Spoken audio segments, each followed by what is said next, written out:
Okay. Yes.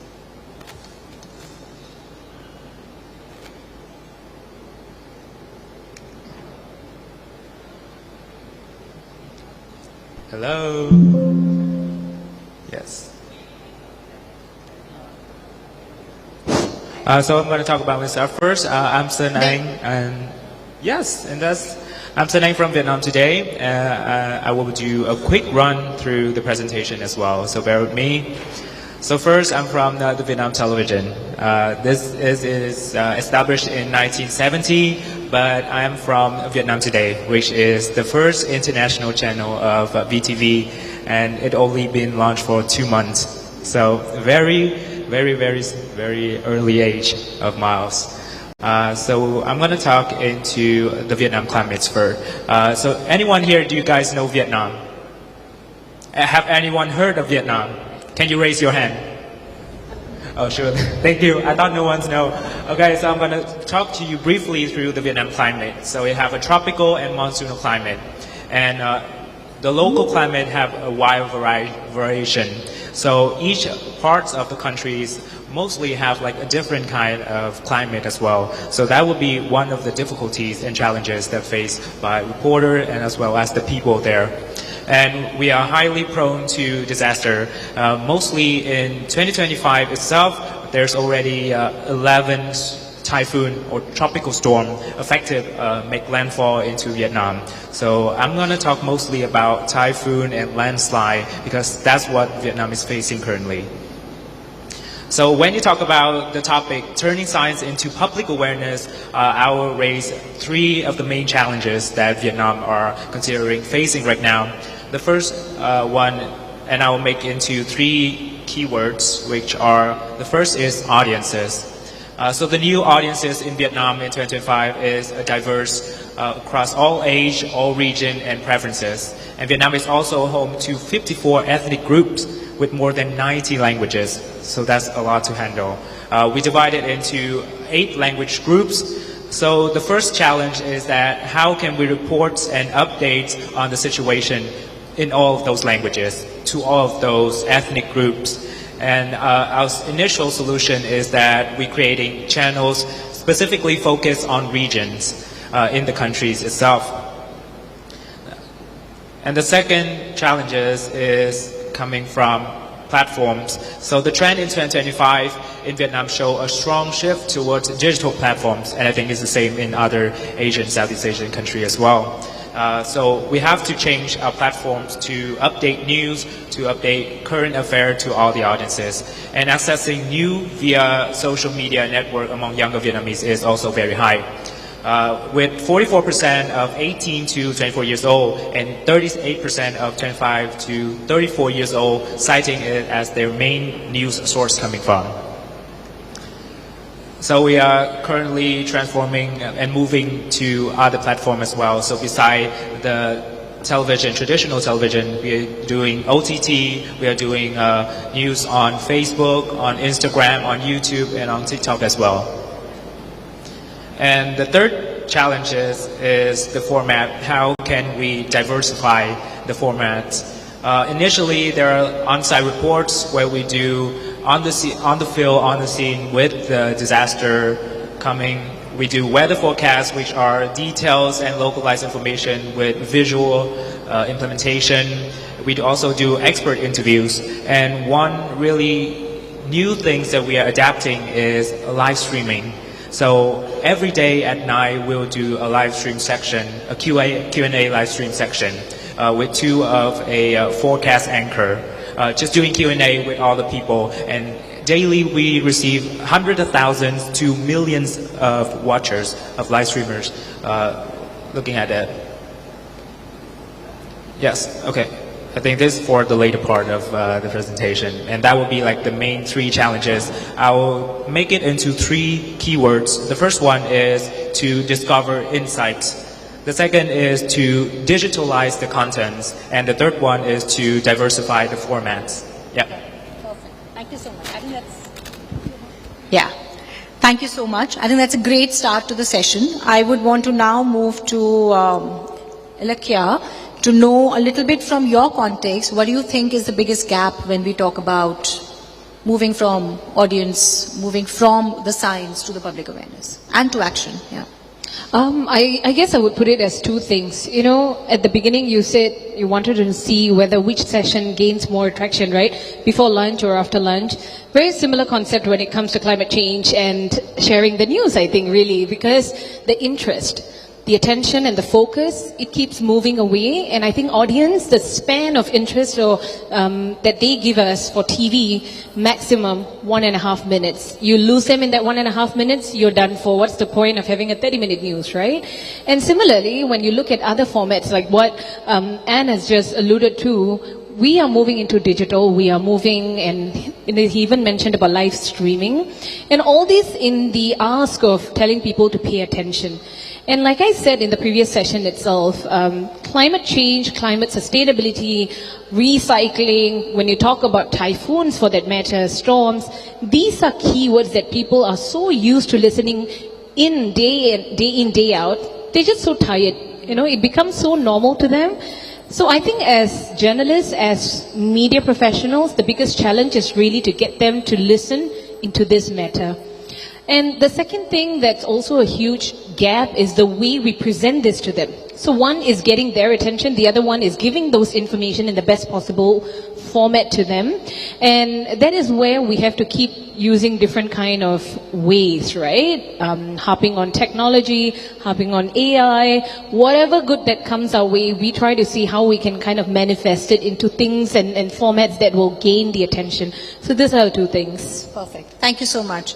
Let's hear from you, Mr. Raman, a little bit about the work that you're doing at PTV, and then if you can tell us what do you feel is the most important thing to close this gap.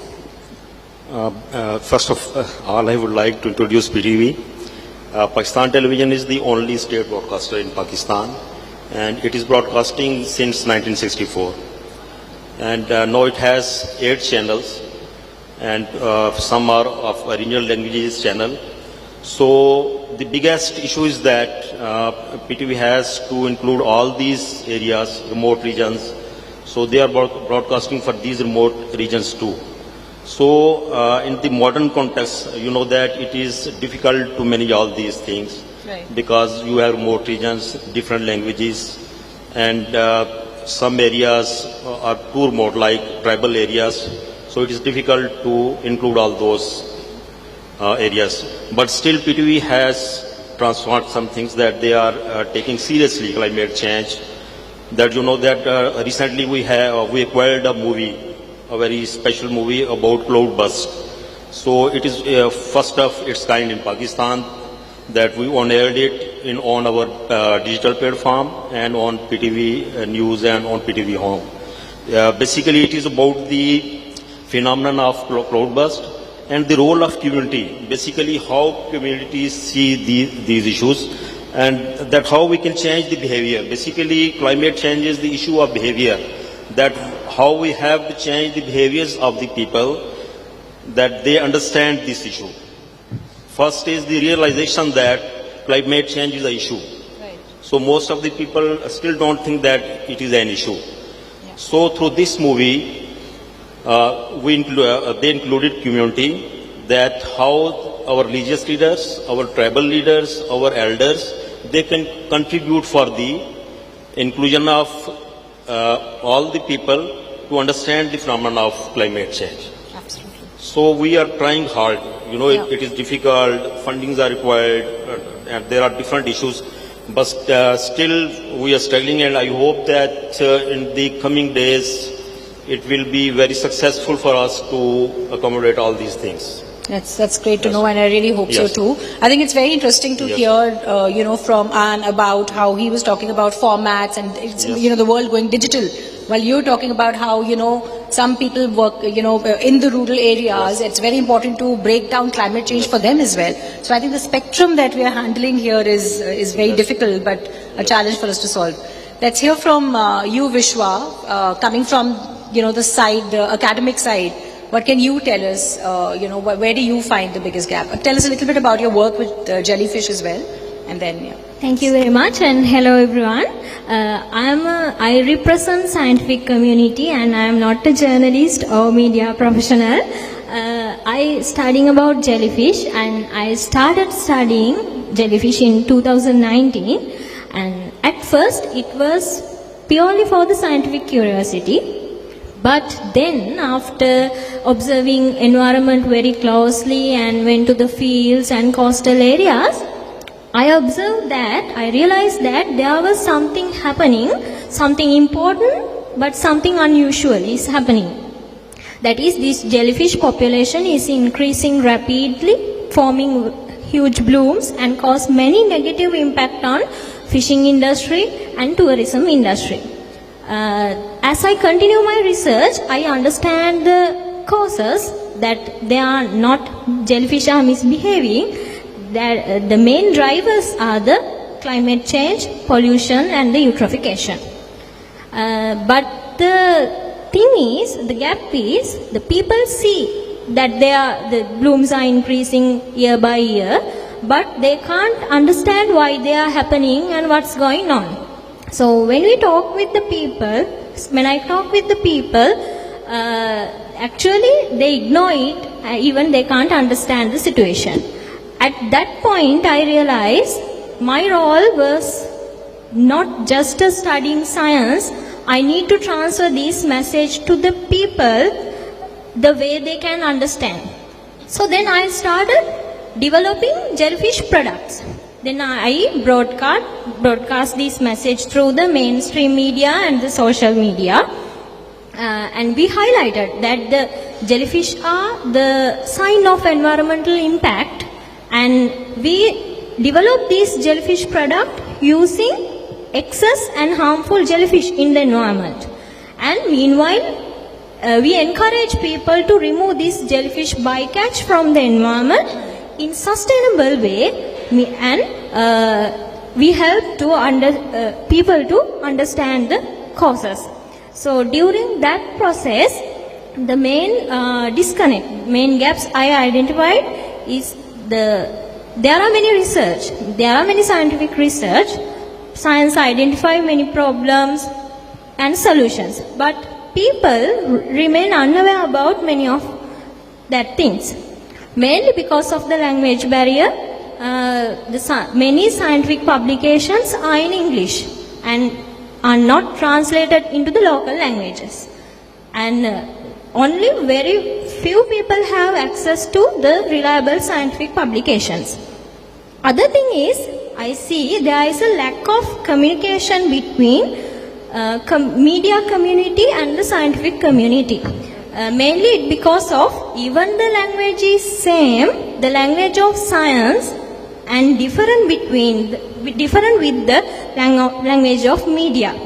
Due to that reason, the scientific results are not turned into the clear and simple message and culturally relevant message that people can trust, understand, and use to their day-to-day life. That is the main gap. Absolutely. Thank you so much for saying that, because I think we've also heard other speakers since morning who've been saying about how do you break down the climate science in a way that the audiences understand and then they act on it as well, right? So, I mean, for example, saying 100 mm of rain, right? 100 mm of rainfall is very normal to say, but is the audience understanding and acting upon it, that it might mean that there's going to be too much rain and they have to take care of it. I have one question for the audience before we come back for another round of questions here. How many of you can say that you have heard or you've watched a climate story and you've started doing something in your life differently? A show of hands. That's great. There are a couple of people I see. I'm not going to call anyone on the stage and ask you to narrate it, but it'll be good to just know if there are climate stories that you've heard and you've watched and it's made any difference to your lives anywhere. And I think if this is a question to this community and we only have 3 or 4 hands up, can you imagine the problem we are in right now? Because I think that's the gap, right? I mean, these are people who are still we're all media professionals or coming from, the science, climate science, we're scientists, researchers in the room. But if we don't feel that there has been any story that's impacted us and, we've acted on it, try and understand the audiences outside this room. So I think it's a very, very important problem to solve. We have to talk to, not just, bring out information, but talk to people's emotions, right? That's where we see action. On that note, I just want to take it back to you, Anne. You talk to the viewers day in and day out, right? You're broadcasting on your television. Tell me, how do you strike that balance between scientific accuracy as well as engaging your consumers? Okay, so can I have my slide backed up? I think I will have only 2 keywords for this. The 3 keywords first, the 3 Ds is discover, digitalize, as well as diversify. And now I'm going to do a 2P. So first is prioritization, and second is positivity.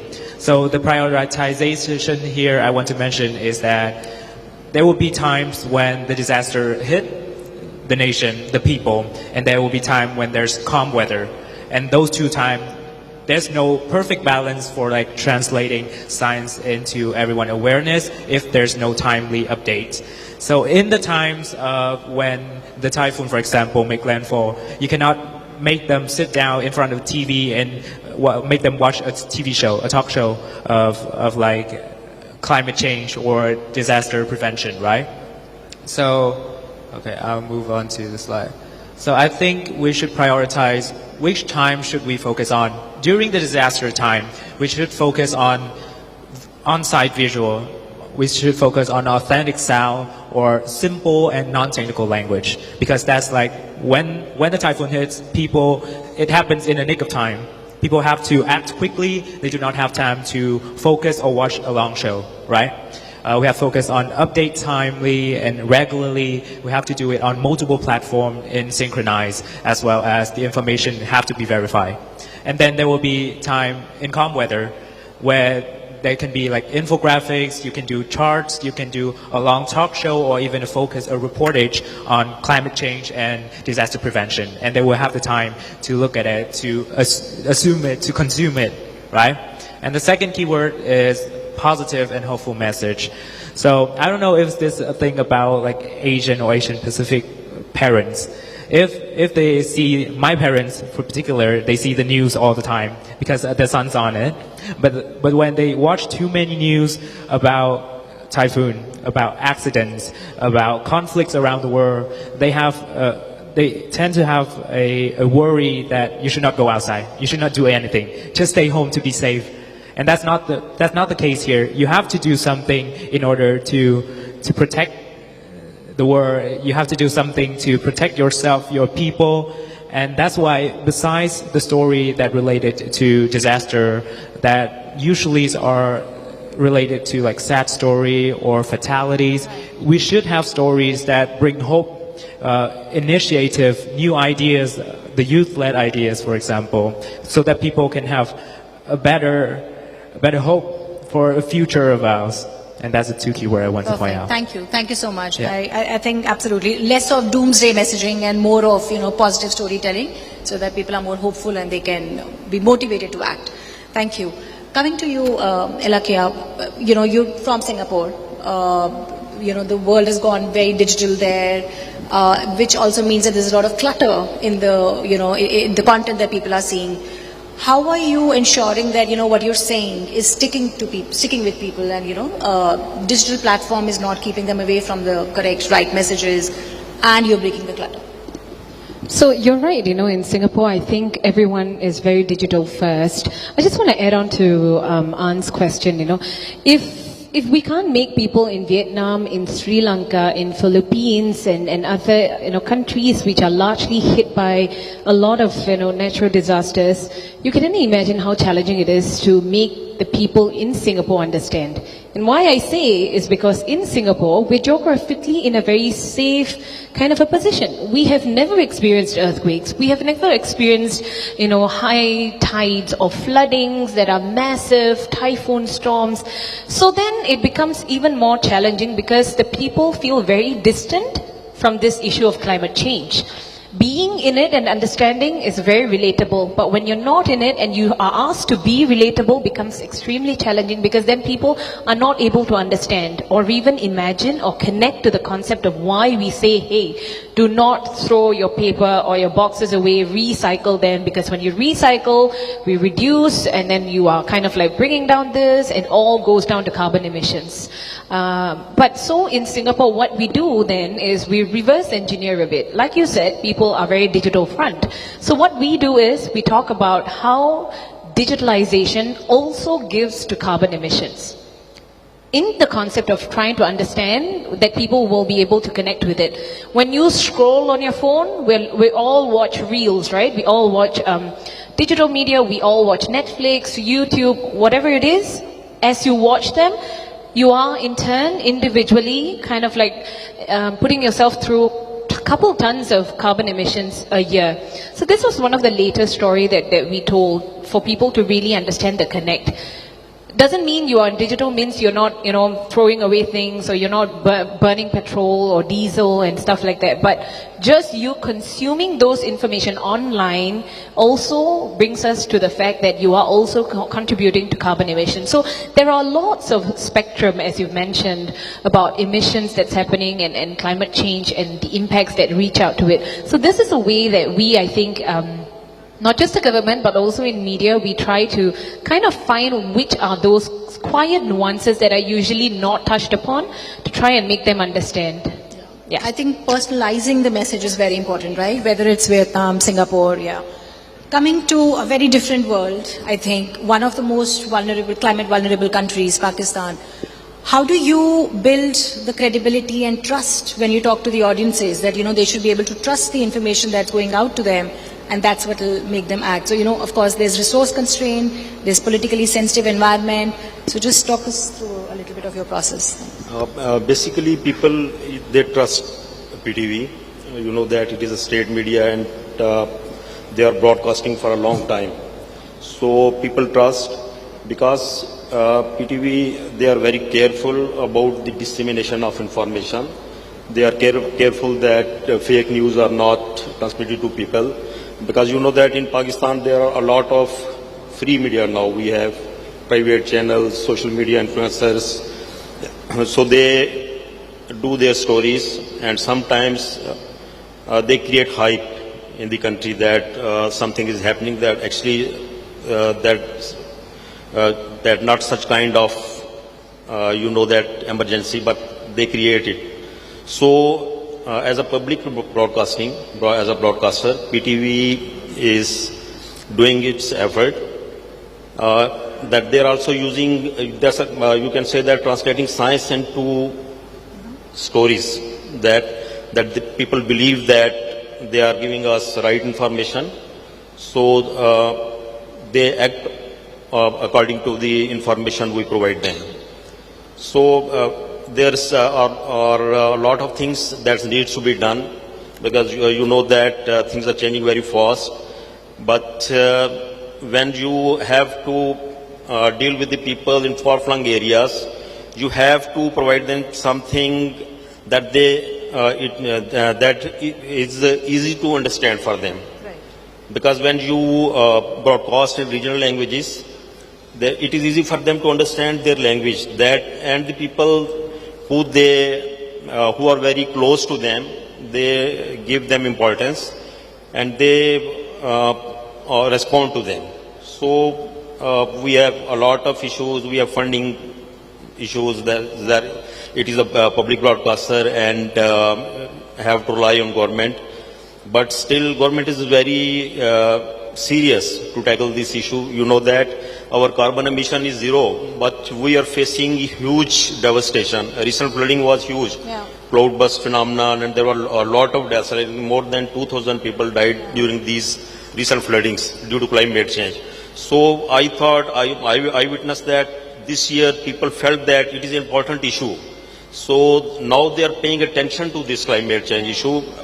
I think formerly they were taking it lightly, but no, even ordinary people, they are very serious. They think that something is happening, and we have to do something to tackle this. Yeah, I think it's very clear. Keep it positive, keep it Yes. personal. I mean, and sometimes Yes. when people are seeing, lived realities on their own, that's when, they're acting on it. But So. I think we have to create good stories. Absolutely. We can use animations. We need to create content for the kids, and we need to educate the kids. We need to educate, and we can add subjects about climate change in our schools that they need at this level. Yes, start them young, Yes. absolutely. Yeah. Thank you. Moving to you, Vishwa, very quickly. You already mentioned, right, the gap between science and how are we, what is it that's there in the reports and how do we make the scientific language into something that people understand? How do you think academia can help? Being from academic and research background, how do you think you can help this process? Actually, there is a mismatch between media and science. The major reason for this mismatch between what science produce and what journalists are need, it because of we are human, and human are focused deeply on their own expertise. So that is the nature of human. Both scientists and the journalists have very important role in the society, but they follow their own rules. They have their own limitation, and they go their own pathways. Because of that, the production of science is not effectively transferred to the general public. So actually academia can help effectively reduce that gap by we can actually conduct communication training for scientists and the collaborative workshops and the providing simple and clear research findings to the journalists written in simple language. That will be help, and that not only help to increase the people understanding, we can also encourage people to participate in the problem solving in this disaster management and the things. Yeah. I think so that basically design with the community, make them a part of what's happening. Great, thanks. My last question to all the panelists, we'll do a rapid fire. We'll take 1 minute each maybe across the table. What is that one thing that you think needs to be done to make it more impactful climate storytelling? And anybody can go first. We're not going the same order again. You want to go first, Ilakya? Okay. Sure. So I think 1 minute, right? Yes. Okay. I'll have which is regeneration. So I think some might argue that when you watch a movie, people tend to like sad ending because it's leaving a more lasting impression. But I think data already show that most of us want happy ending. But now we have to upgrade it to another level, which is open ending. The open ending here is that what can we do? And then after you asking the question when you saw something, you have to ask more, what can we do more in order to save our planet, in order to change the climate in a better way, or to prevent disaster? I think that will be the story that people want to see more in the coming years. Very interesting, yeah. I mean, how do you make people come to that level that they want to do more? But that's very interesting. Who wants to go next? Okay, I can go. Okay. So I think I'll try to make it more relatable. Relatable from a journalist point of view, relatable from, a government, civilian point of view. And really because I think, just take our households for an example, right? If you cannot connect to the problem that's happening back at home, you will not take any action. You will not take any steps. And now we're talking about the world where all of us live in. And if this is our household, you have to make people feel relatable to it. You have to connect with it. And I think that responsibility is in the hands of a journalist, myself, to connect with Vishwa, for example, get the most important, the most succinct information that will make the most impact to the civilian who's receiving it on the other end of the spectrum. And if I cannot do this in a very easy and a smooth way to transition, that story will never be able to make that impact. And this story that we are talking is not just about TRP. It is a change. It is something that is going to happen to the earth, to the place that we call home in different parts of the world. So I think relatability and accountability really matters, and it's one thing that we need to empower the change, not just within ourselves as media professionals, but you bring this message across. Yeah, absolutely. I think rightly said, if climate is a data point, I think people will just file it away, right? I don't know how many people are going to act on it. But if you make it personal, if you make it urgent for them to act, if you talk to their hearts and minds, not just the minds, I think that's when you see action in what's happening. So we need to create inclusive content, easy to understand for people, because science concepts are very difficult. So we need to include all the segments of the society. So we need to create content, especially related to climate change, that is easy to understand, so people respond to it. Perfect. Thank you. Vishwa. I think storytelling will be more effective when we focus on understanding, engaging, and communicating through the different platforms. It will be helpful. Perfect. Thank you so much. I think what we've learned overall is the science is keeping up. We're going to all see, how tech, AI, how things are progressing, but storytelling is not really. And I think that's where we need to invest more. I think with that, we'll end the panel. Thank you so much to all the panelists. Thank you.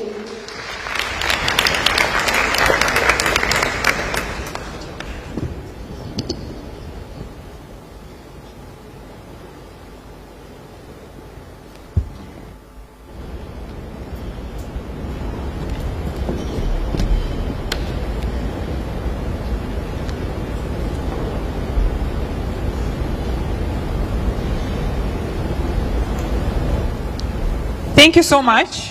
Thank you, Varinder. It was a very quick session, but on the spot. So we will continue day one with the next session, No One Left Behind, Inclusive Climate and DRR Communication for All.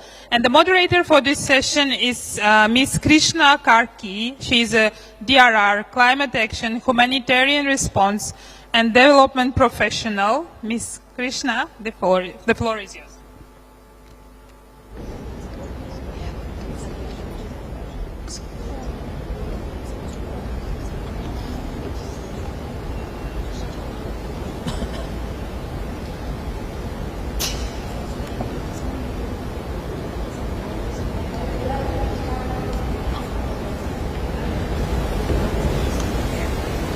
It's okay.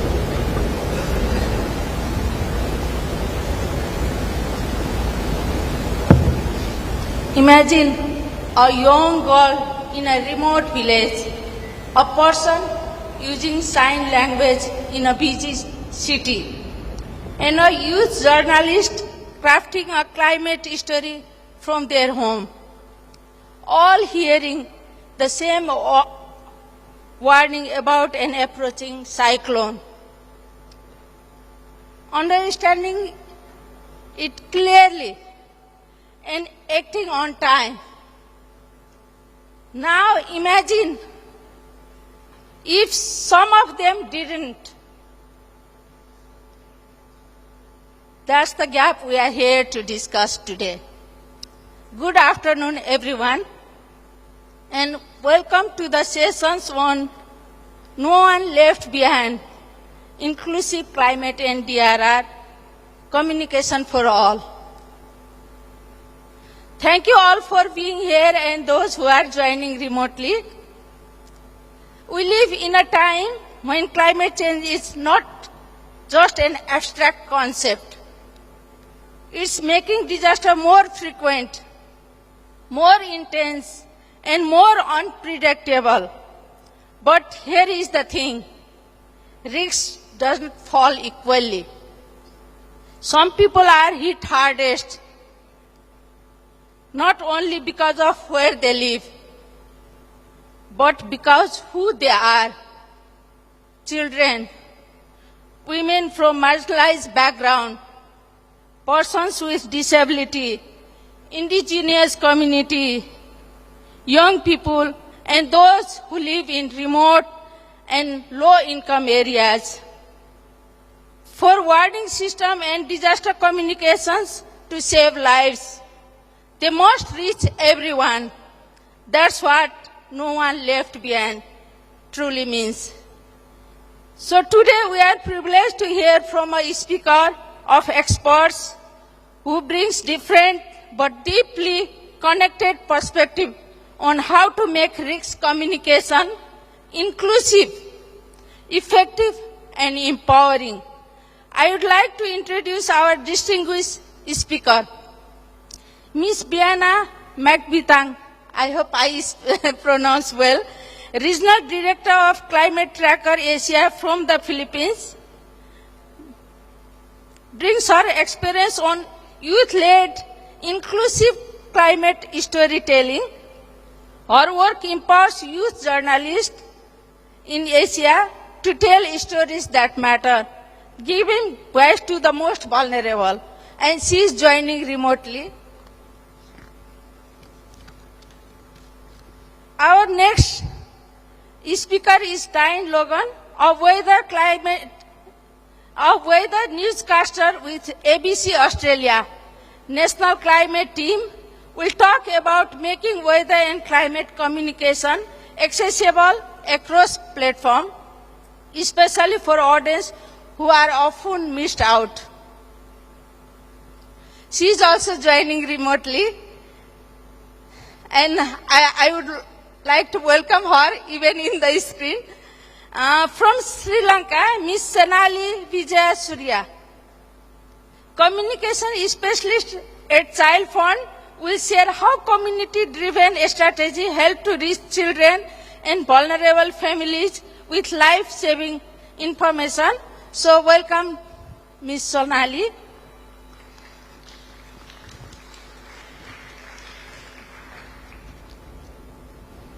Our next speaker is also from Sri Lanka, Mr. Arus Balala, a young journalist with Sri Lanka Rupavahini Corporation, will bring a youth perspective on how climate reporting can become more inclusive and relevant. And last but not least, Ms. Michelle, I think I pronounced well, Michelle Belleno, Director of MEI and Women Activist at Uni Global Union, will speak on why gender perspective communication is crucial in climate and DRR context, and emphasizing how we can elevate women's voice in building resilience. So together they will help us explore practical ways to design risk communication that is accessible, participatory, and rooted in the realities of communities. So, first I would like to invite Ms. Biana. She will share some of the powerful examples of young people led and where storytelling become a bridge to reach those who are often unheard. So, welcome, Ms. Biana.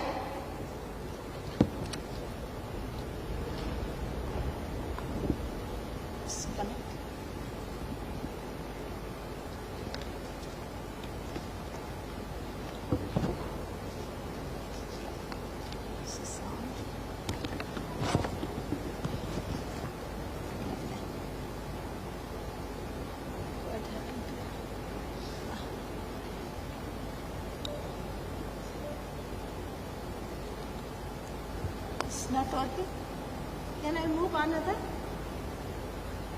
So I hope you can, no. I hope you can hear me well. Yes, we are hearing you.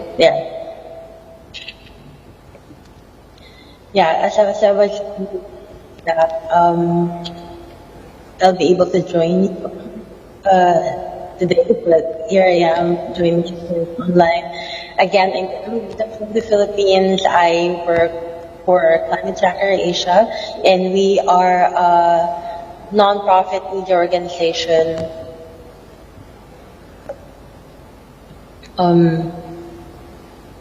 So we are a nonprofit media organization in helping, training, and incentivizing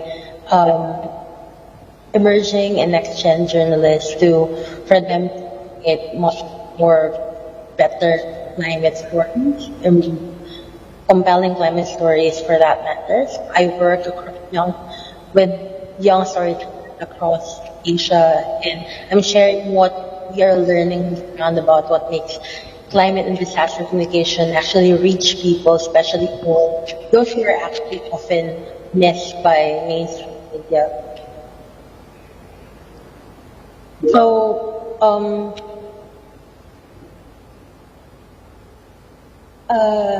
we've had a lot of projects working with Gen Zs and millennials across the years since we started doing our work in 2015.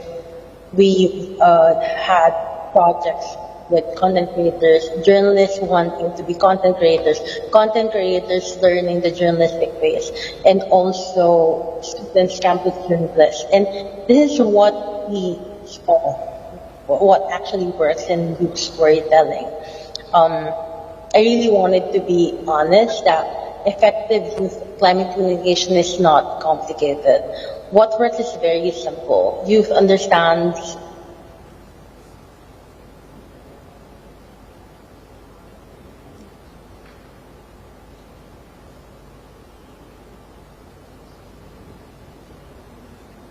I think she is mute.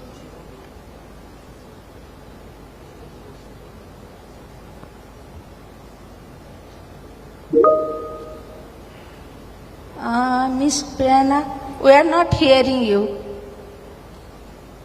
again. Sorry, I'm muted again. So I don't know which one you.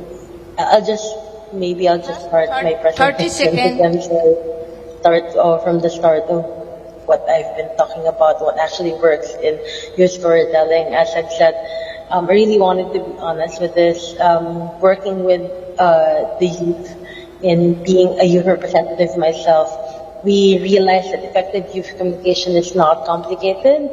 It really is very simple, especially because the youth understand their own families and neighbors and what their community, what information that their community consumes.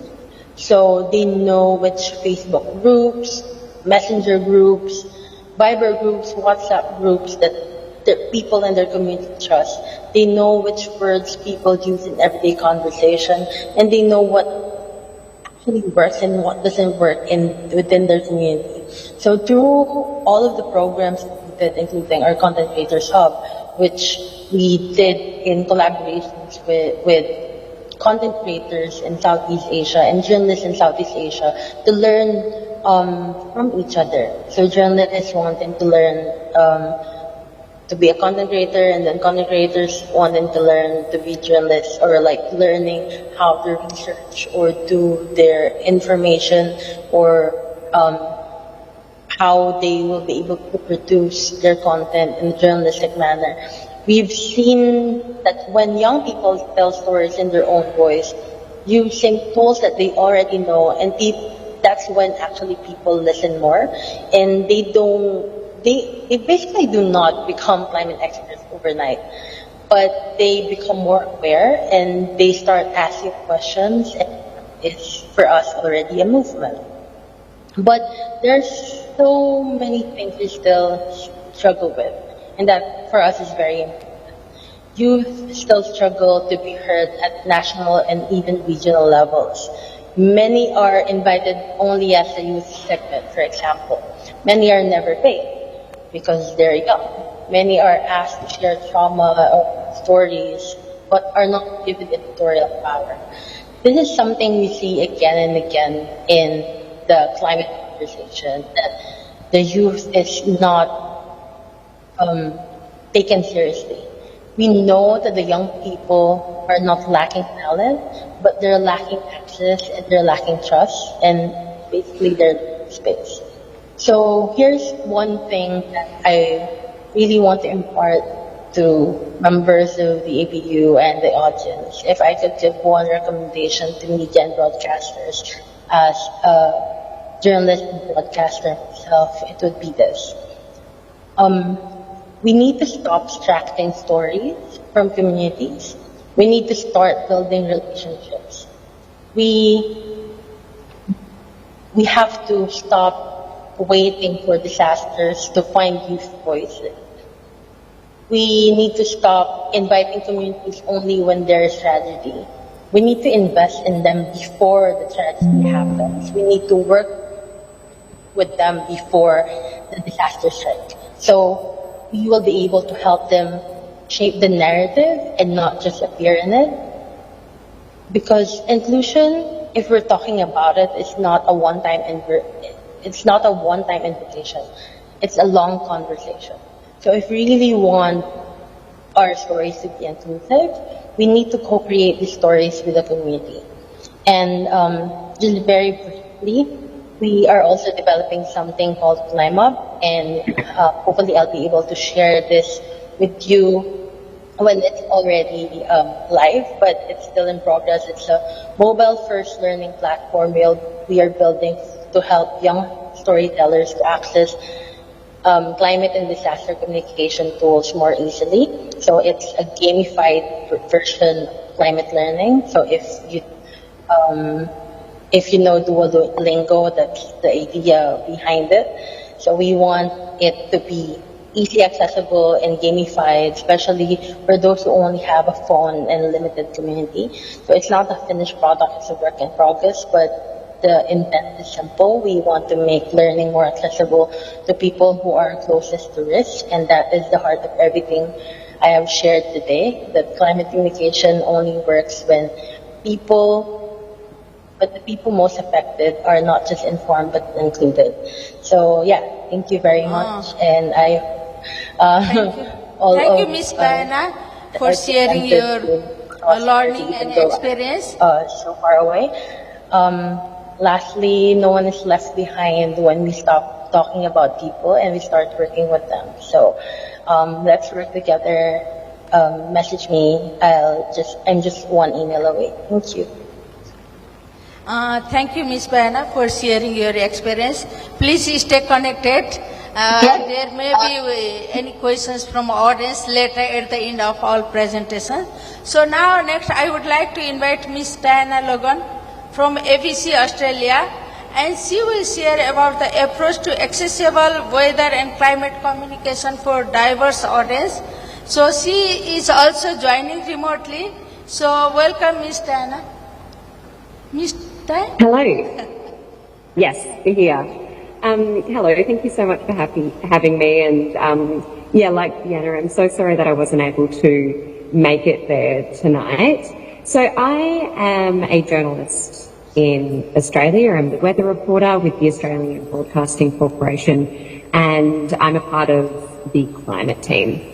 So I just thought today I'd share a little bit about, the role that I'm in, what I do within that role, what our climate team is, and then some of the lessons that I've learned as someone who's spent the last, 5 to 10 years reporting on climate, on what, I guess some of the tricks, I think, in how to make a story cut through to different audiences.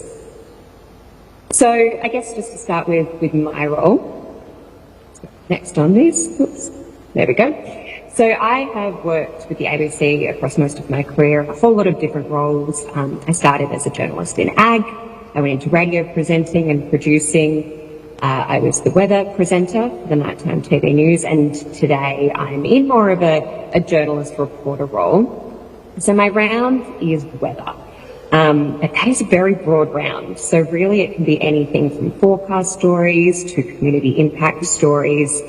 And quite often it is climate change trends and how they're impacting our day-to-day weather. It is a multi-platform role. So primarily my work goes to the website in the form of a written article, or it goes to social media as a video, TikTok, Instagram, that kind of thing. But, also I'll file to TV, radio, YouTube. I've done a podcast. And really, really it's the full spread. And I think that's one of the great things that the ABC does that can help get our news to a range of different people, right? People are on different platforms, people are consuming news in different ways, so the more you can get out there, the better it's going to be.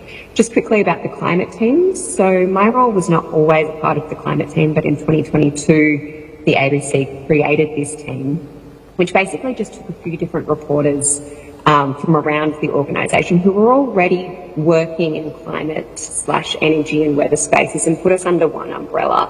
And the idea was, they wanted to put people who were already doing work in the climate space together in a more organised fashion, so that our coverage on climate change, which affects everyone, would be elevated and a bit more organised. Now, in terms of what I've had to learn about what works and what doesn't, I do hear a lot that people feel like there is a fatigue with climate change related stories. And, I think there is a truth to that, but I do not believe that people aren't interested in reading about climate change and learning about it, or that they won't read about it. So I've come up with a few key things that I think help this climate story cut through. The first of which, my golden rule, is that timing is everything. I think this can make or break your story. So what I've learned is that you want to be publishing your story when it is just coming into people's consciousness. So not so far ahead of the game that people aren't thinking or caring about it yet, but not so far behind it that they think they already know and they've moved on. And I think weather can actually be a really good tool for helping with this. So just as an example, there has been so many occasions where I've heard about a fantastic story, not a fantastic, but a really interesting story relating to heat, but it's the middle of winter, right? And so the story just doesn't cut through because no one wants to read about the heat when they're cold. But during summer, when people are feeling hot themselves, that's when they're thinking about it, and that's when we tend to get a lot more interest. So what I'll actually do is I will write a story, or I will earmark it, and then I'll just wait until I think it's the right moment that people are starting to talk about it, and that's when we'll hit publish. The second thing that I think can help is just finding something that is going to tap into people's curiosity. So unfortunately, I do think the word climate change doesn't always do that, and that's not because people aren't interested, but I think people think they already know the story. So what can help is you can lead with something that captures people's curiosity, and then I like to say hide the veggies. So human interest stories are fantastic ways of getting people in because people relate to people. But another tool that I think is really helpful is to pose a curious question. So the example I've got up here is from a story I did recently about Perth's dams, which asked why after Perth's wettest winter in 30 years are the dams not full. Australia's got a huge amount of interest, but to tell you the truth, it actually wasn't all that new. It was just a new way in to a trend of 50 years that we had told quite a lot at the ABC, and that trend is that rainfall has been declining substantially in southwest WA, and it's been having a huge impact on water supply. But, at the time, people were talking about the rain. People were assuming the dams were full, and so this kind of question of why aren't they tapped into that curiosity, and I think you can use that tool quite a lot, and I do use it quite a lot. My third thing is that you've got to put climate change into the context of people's lives. So this is a bit of an extension to the previous point, but I think, weather is a fantastic way to put climate change into context of people's lives. You don't have to wait for a disaster, but people know weather, they experience weather. It's something we talk about every single day, and so people can naturally relate to it. And they want to know about it. People love talking about the weather. The other thing, though, that people connect with and people can relate to is other people. So people connect with people. Hearing from people in the community and how a certain event is affecting them or a certain climate change trend is affecting them, that will always make something feel more real. My fourth tip is that, my fourth lesson that I've learned personally is that platform matters.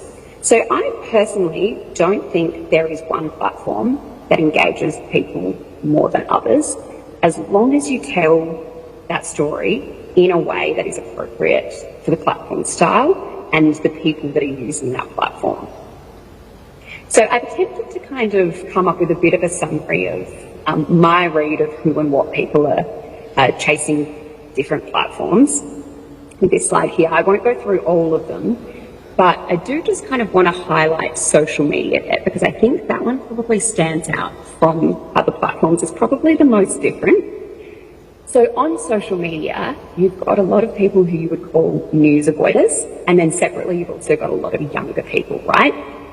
And so I think it's pretty obvious to say people aren't on social media for news, but they will consume news and important climate stories if it comes their way and if you deliver it in the right way. So people on social media want things to be punchy. They want it to be entertaining, conversational, and they want it to hook them in quick, right? You've got to beat the scroll on the 3-second rule.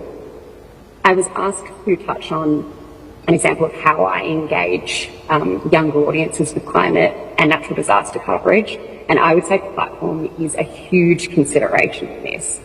I actually get more people today recognising my work or seeing my work from social media than I do from traditional media. So it's a really great tool, I think, for reaching that wider audience who aren't, typically watching the news or something like that.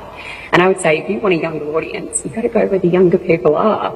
You've got to ask the questions that younger people want to know, and you've got to deliver it in the style that younger people are used to. Which brings me to my final observation, and probably the most important one, and it kind of extends on some things Vienna said as well before me, which is that being in the community matters. So this is more about how you achieve those points, right? So when you're thinking about posing curious questions or telling people-driven stories or knowing what people are talking about and when to talk about it, they all rely on you being in touch with what's being talked about. So a lot of my stories come from, Facebook communities that I'm a part of, but also just like listening to what people in my life and my social circles are talking about and asking about. And so that's why I think it's really important to have reporters, not just in different locations around Australia for me or, the world, but also of different ages and different backgrounds. If you want younger people, don't just speak to younger people, have younger reporters, because no one knows younger people better.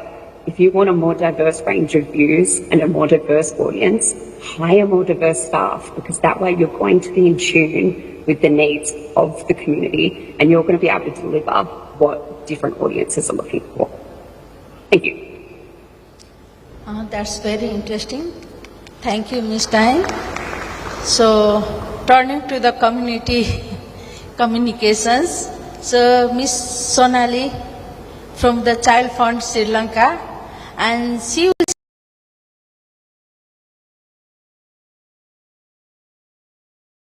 families. So, Ms. Sonali.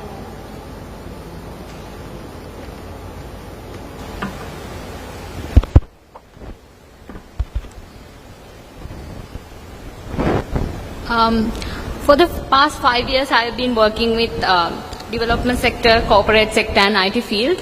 But when I was diverting my career to development sector, I realized my job is not just communication; it's translation. Translating the language of the vulnerable communities, the fragile communities, into a language that is much more heard and all the world wants to listen to. Let me start with one such story. Imagine you are 15-year-old in Monaragala and the sun is scorching, the fields are dry, and for weeks there's no drop of rain. And you are walking miles with your friends, Amma or the mother, and aunties to have some water, to collect some water. And the worst part is you are on your period. This was the story of her. She didn't stay silent though. She organized with her friends and teacher and advocated and discussed with the government authorities and made sure that her village is a part of the government water supply scheme. This is not just a drought-related story. This is the story of a voice, an advocate, about how climate change affects children and communities who did the least but suffer the most from climate change.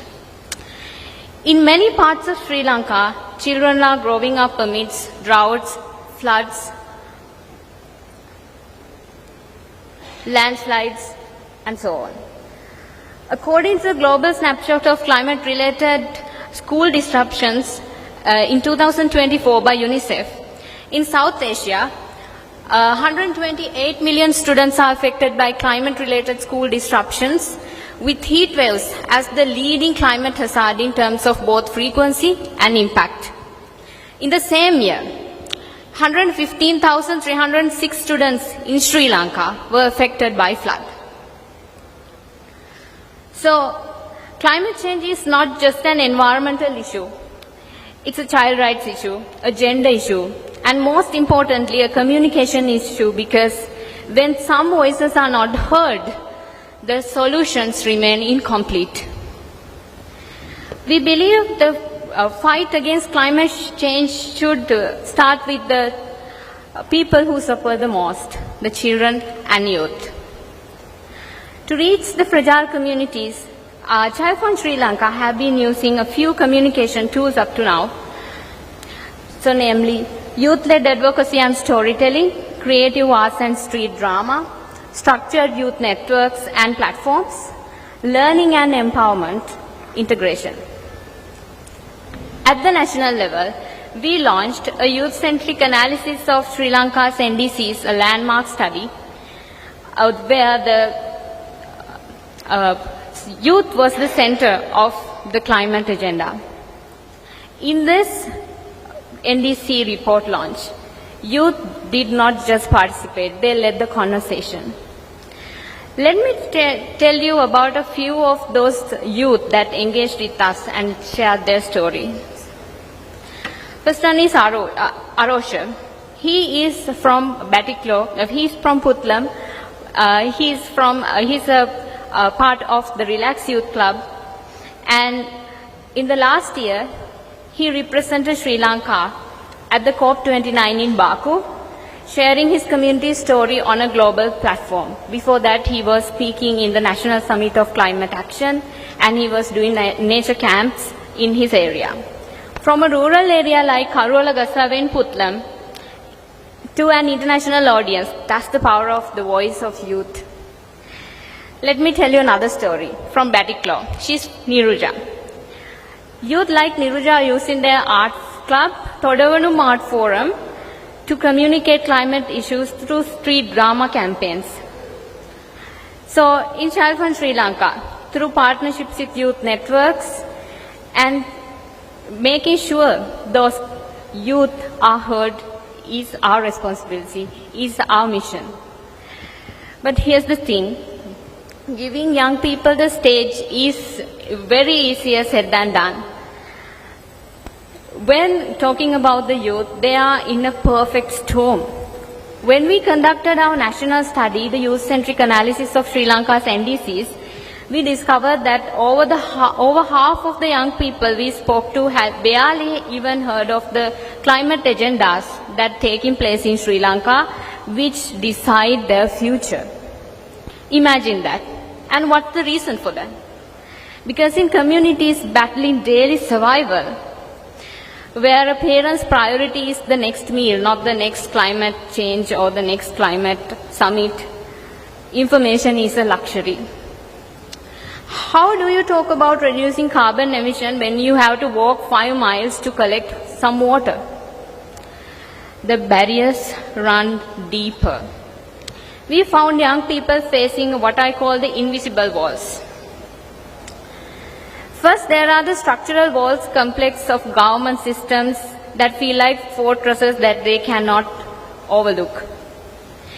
Then there are the socio-economic walls, the simple lack of smartphone, the data, or the time to contribute to these climate-related agendas when you are helping your family to farm a parched field. But perhaps the most heartbreaking wall out of these three is the wall of love perceived agency. The silent, crushing belief that my voice doesn't matter.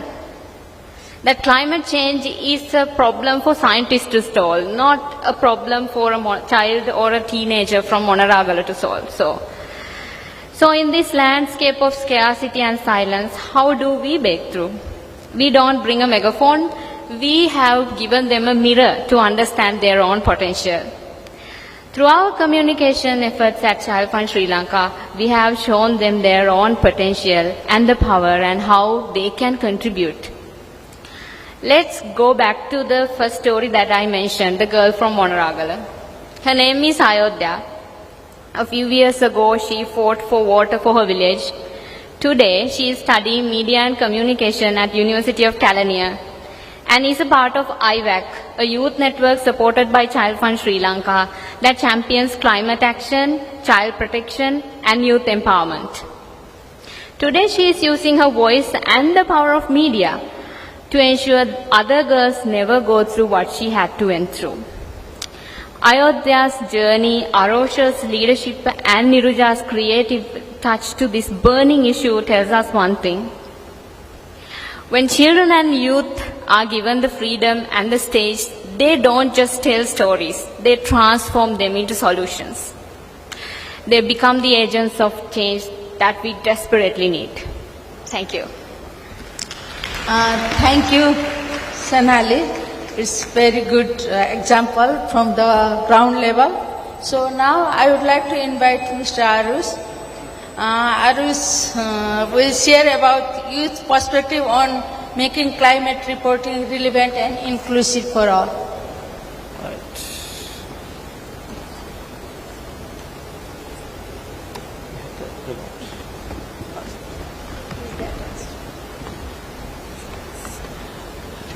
So, distinguished guests, my presentation focuses importance of making climate and disaster risk reduction accessible to all communities. As youth journalists, we play a vital role in bridging information gaps and ensuring climate messages reach people of every age, religion, and abilities. So I'll highlight how youth are reshaping climate communication, the barriers we navigate, and what can be done to empower our contribution even further.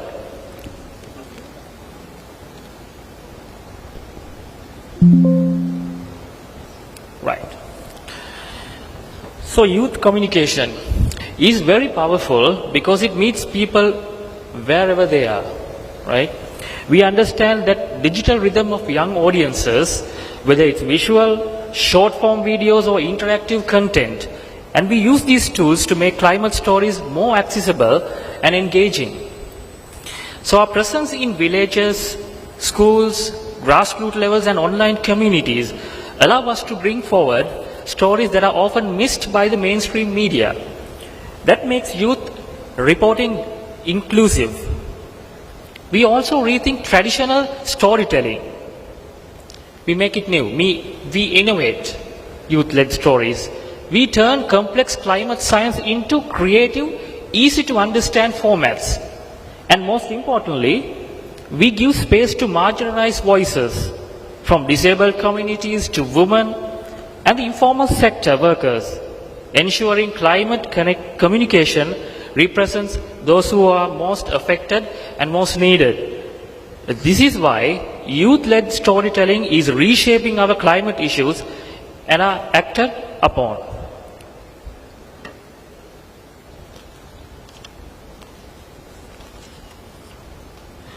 So as young communicators, we are motivated and ready to tell climate stories, but the ground reality is completely challenging. It's a different story. Now, climate science is full of technical terms. It's too scientific. And simplifying them while staying accurate takes a lot of time, and we need guidance at use. So we also struggle with limited access to climate data, scientists and experts, which affect the deep depth of our reporting. Another barrier is that many young audiences experience disaster fatigue. They always connect and they get really tired when accessing the information and all. They scroll past climate content because it feels overwhelming. There are also geographic, social and digital barriers that prevent us from reaching vulnerable communities. it's not easy for us to reach vulnerable communities due to various reasons. So, and despite our enthusiasm, youth-led climate reporting often lacks the mentorship, training, institutional support needed to grow. So those things authorities should focus upon. These challenges show why empowering young voices is essential for strong, more inclusive climate communications. Right. And first most, what we need is capacity building. We need continuous training and mentorship. Climate science, data interpretation, digital first storytelling are evolving rapidly. Climate reporting requires technical knowledge, and structured training makes our stories accurate and responsible. Without proper upskilling, youth are forced to depend on guesswork or oversimplification. So information should be very clear and should be simplified, right? And media organizations can help by investing in capacity building, training. Second, let's come to editorial encouragement. Young journalists need editorial encouragement, like basic resources. We as youth journalists, institutional support things like access to equipment, transport for field reporting, and the freedom, especially freedom to pursue youth-focused climate perspectives. Many young journalists have ideas. I'm sure of that. But editorial priorities or lack of resources limit what actually can be produced. So, resources is a problem for the youth that they are emerging. So, that should be concerned by the authorities. When it comes to media organizations, must give a platform for youth voices. Space in mainstream channels, not just social media. So when youth stories appear only in social media corners, their impact is limited. So youth can do a huge impact when it comes to climate-led storytelling, right? So national broadcasters, right? National broadcasters should highlight youth-led climate reports in mainstream bulletins. It signals that our youth perspectives are valued. We need strong collaboration with scientists, disaster management authorities, and community organizations. We should have a link, right? We also heavily rely on experts and verified information, and that should be. And easier to access these sources should strengthen the credibility of youth reporting. So media houses should create inclusive and youth-friendly newsrooms. Young communicators need to freedom to innovate environment and encourage experiments. Youth like to experiment new stories. So they should be given the space, like animations, maps, short stories or short explanations, bilingual content to reach various audiences. Supporting youth journalism it's not a charity, it's a complete investment. When young communicators are empowered, the entire communication landscape becomes inclusive, more creative and ultimately more effective. For youth, reporters contribute meaningfully. We need more passion. We need support systems. The most important thing is we need support systems, especially to reach marginalized communities.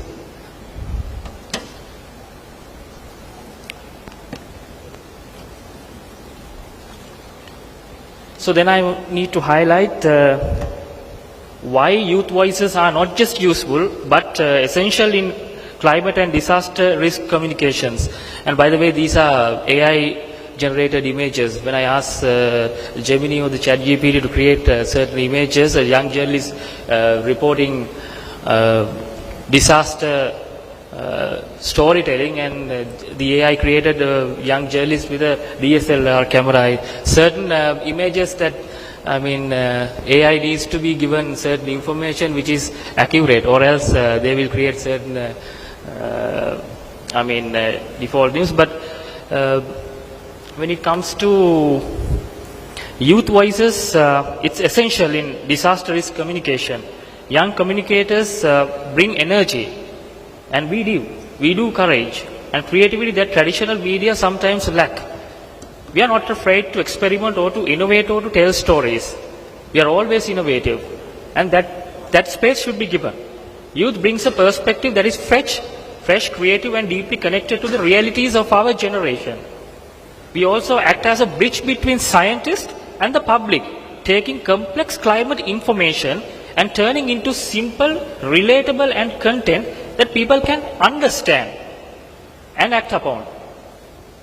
So what scientists have technical terms, youth-led stories can help to reshape that storytelling and narrative and bring something which is simplified that the audiences can understand. Youth reporting has proven powerful in bringing marginalized communities at risk, whether it's rural children affected by drought, information exposed to floods, or disabled groups struggling with evacuation access. So media organizations finally should invest upon youth. They are investing in future of climate communication, a future that is more inclusive and more accessible.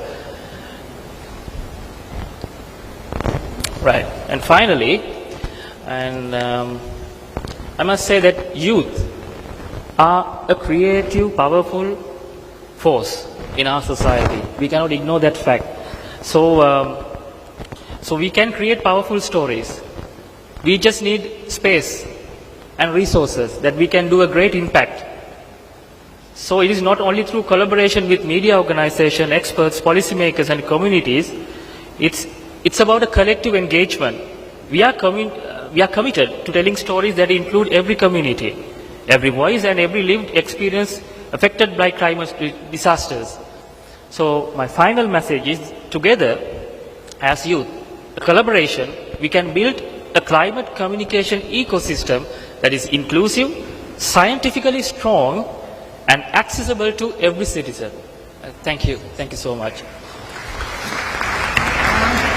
Thank you, Mr. Aris, for your sharing.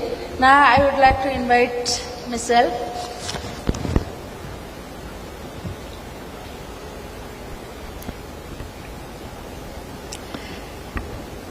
Okay, good afternoon, everyone. So I was advised to give only a 5 minutes to 6 minutes presentation. So I will try my best to conclude in 6 minutes. Okay, so as I have mentioned earlier, UNI Global Union represents 20 million workers through 900 affiliated unions across 150 countries. And in Asia Pacific, we represent 2 million workers in 20 countries. Our members works in diverse sectors including finance, IT, ICTS, commerce, post and logistics, graphical and packaging, gaming, care, agency work, property services, and media, entertainment, and arts. UNI has established cross-sector groups to raise standards in issues affecting working people across job title and industry, and one of them is the Equal Opportunities Department.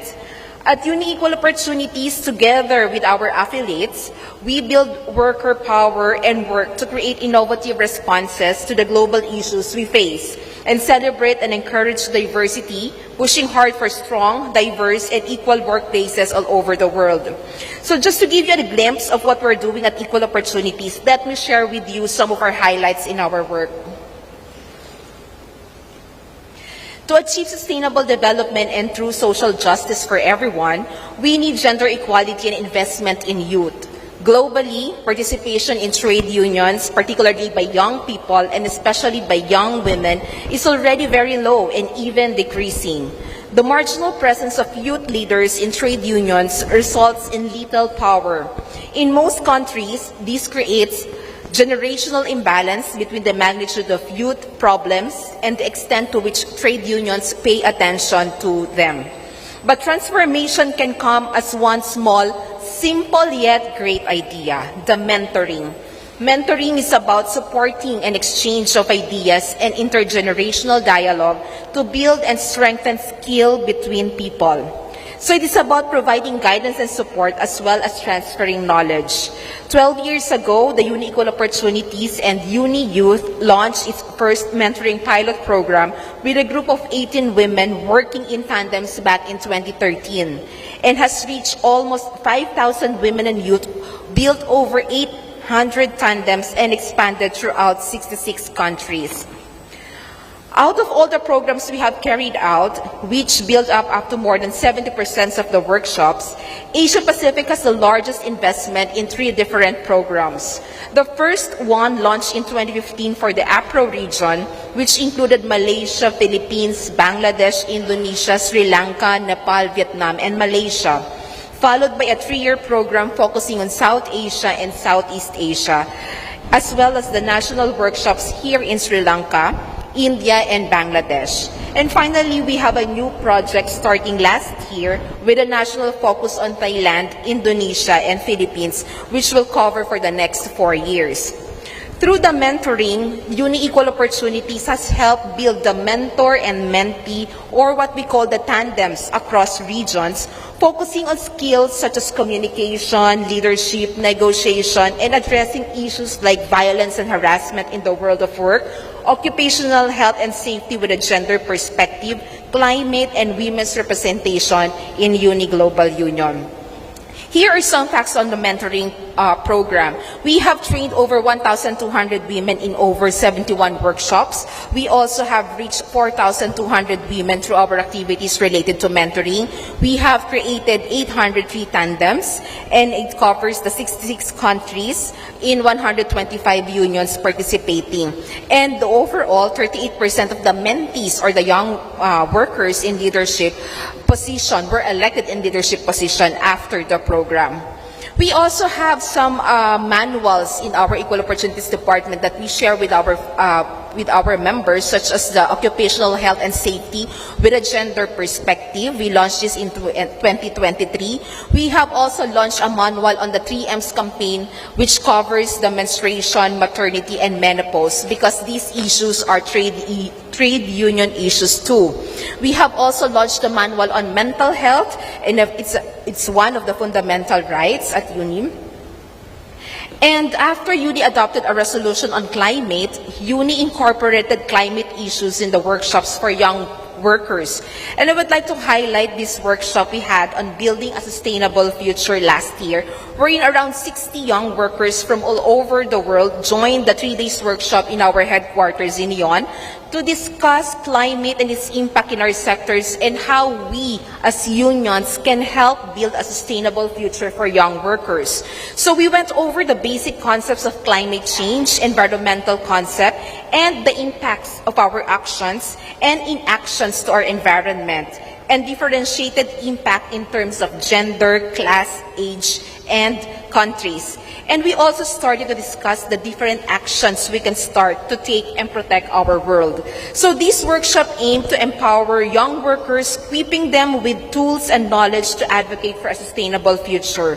So it's important to mainstream the issues of climate change and consider it across all lenses. Climate energy highlights and disproportionate impact on the crisis we have on women, people living with disability, and most vulnerable global citizens. So if you're interested to learn more about our work and campaigns that I have mentioned, you can visit our website and our social media accounts. So again, on behalf of the UNI team, thank you ABU for inviting us, and thank you delegates for your opportunity to share our work in your summit. Thank you, Michelle, for your wonderful action for making inclusive climate action NDRR. So now I would like to take just two questions from audience to the respective speaker. If you have any specific question to a specific speaker, please. We have 5 more minutes to. Is there any questions? Okay, please. Please.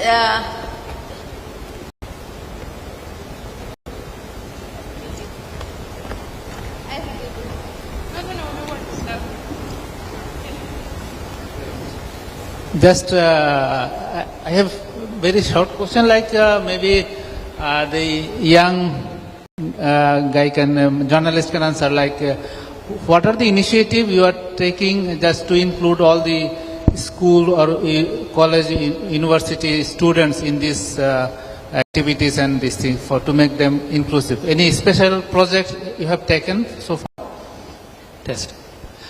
Of course, as Sri Lanka Rupavahini Corporation, we have initiated many programs in rural and urban level. We have gone to many universities and created awareness in disaster management and in awareness of youth regarding various climate challenges that are facing.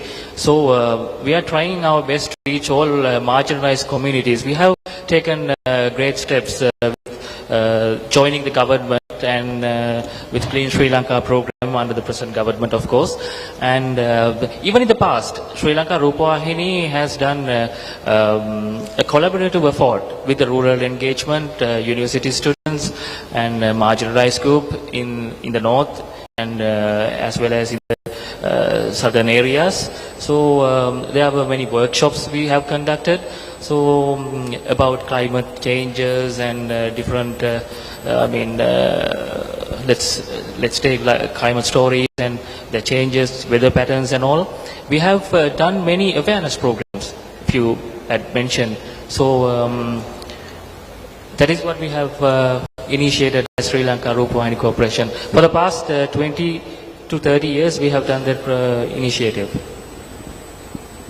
Okay, I think there is no further question. Okay, Ms. Malik.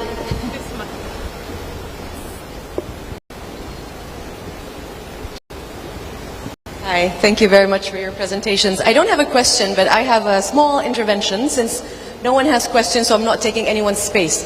I just, first let me introduce myself. My name is Mali Hazaz. I'm the Regional Advisor for South Asia for Communication Information. I'm based in Delhi, and I'm pleased to see you all, and hopefully we'll be working together very soon.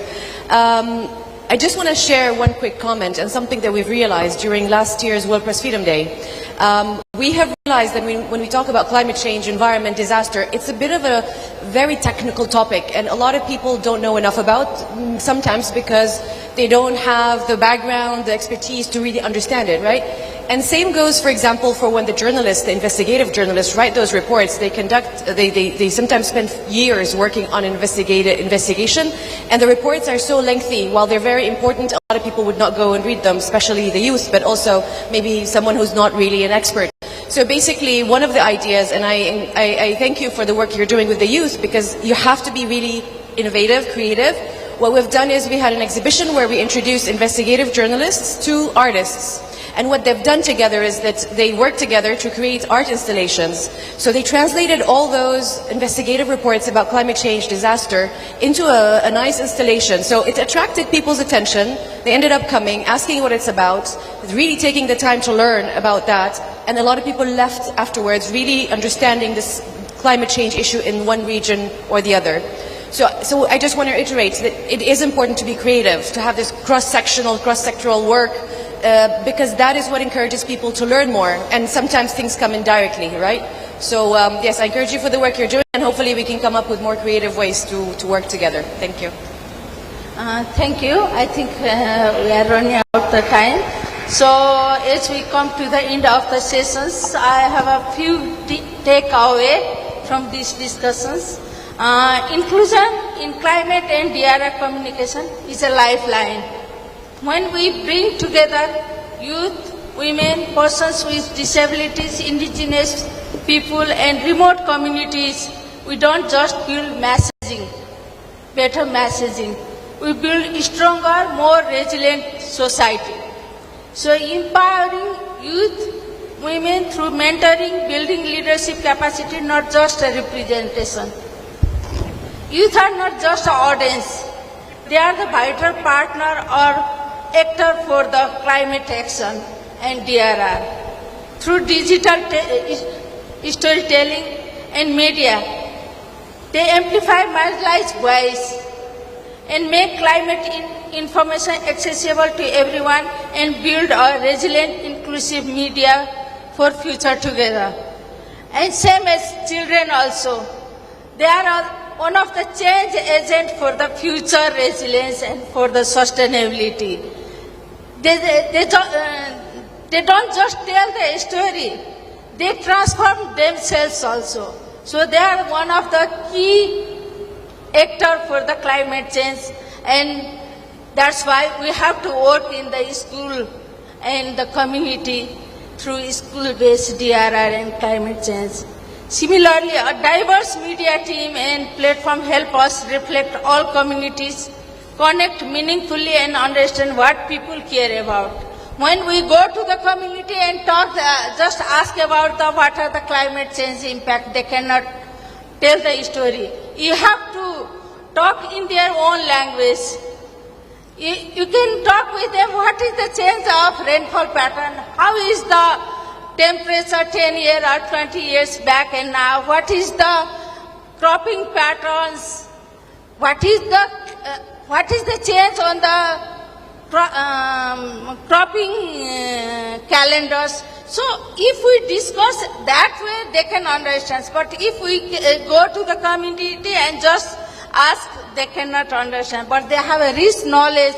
We need to speak in their language. That's, I think that's the way we have to discuss, and we have to cover every community so that they can learn more and they will not be left behind.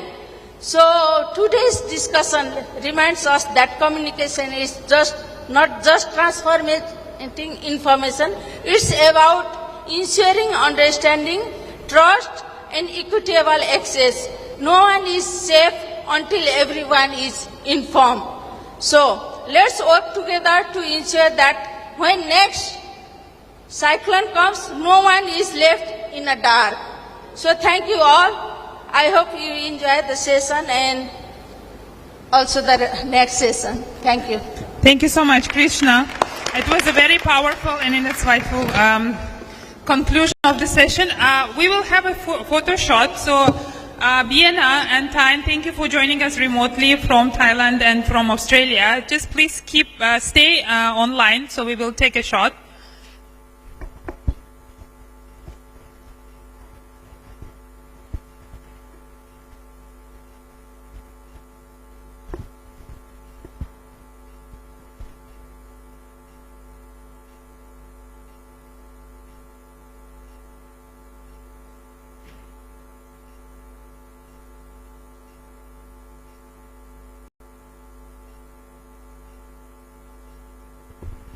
Okay, done. Thank you so much, and see you next time, hopefully in person. Bye-bye.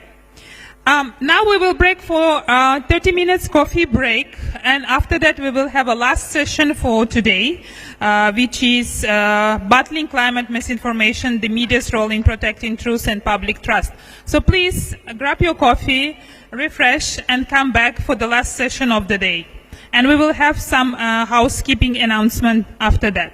And please, for international delegates, for foreign delegates, there are some goodies for you at the registration desk. Please don't forget to collect them too.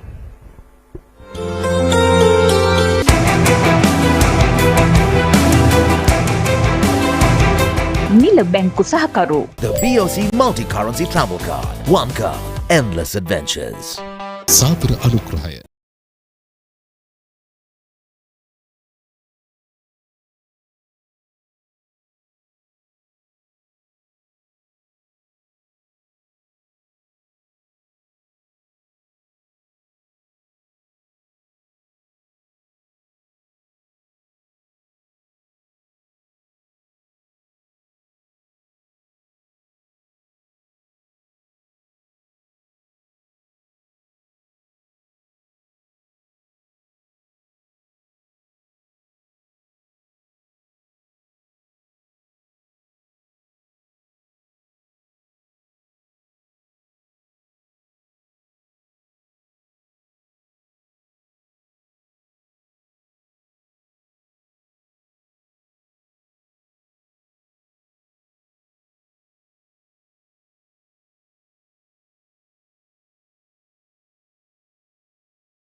And it is essential for broadcasters to responsibly shape the information and the news and the content.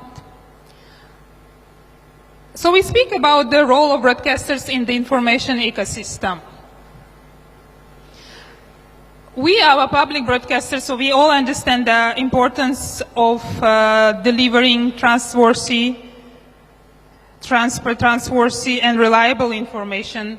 And we have been talking about this, whole day, how the media's role in delivering all kinds of information related to the climate change, disasters, and it's also about media and information literacy. It is about how we understand, for instance, scientific information, very complicated, and how we transform it into more human-related and deliver it to audience. And media information literacy is also about recognizing what is misinformation, what is disinformation, and deepfakes, and how we deal with that. Especially now with all the AI created content, it's getting more and more important to be more responsible. So I don't want to take a lot of your time because I have a lineup with a very good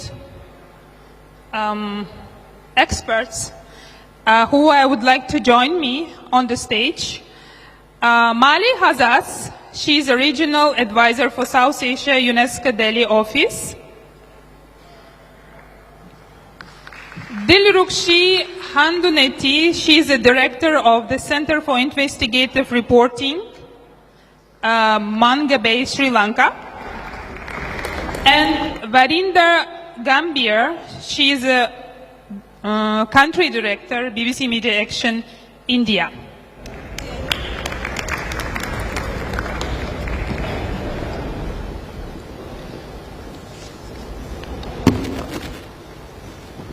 So as you see, I'm joined by all the ladies for the last session.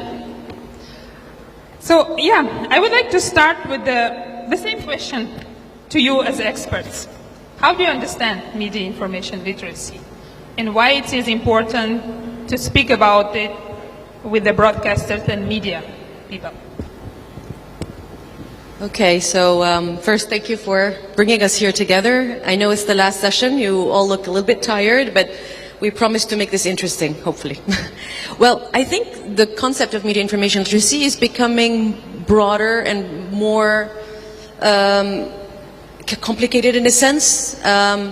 Before, when we used to mention media information literacy, we would immediately think of schools, right? Of young youth and students. But I think that age is gone, where we only think of media information literacy as formal and sometimes informal education. It has expanded. I don't know how many of you have heard about, for example, media information literacy cities, MIL cities.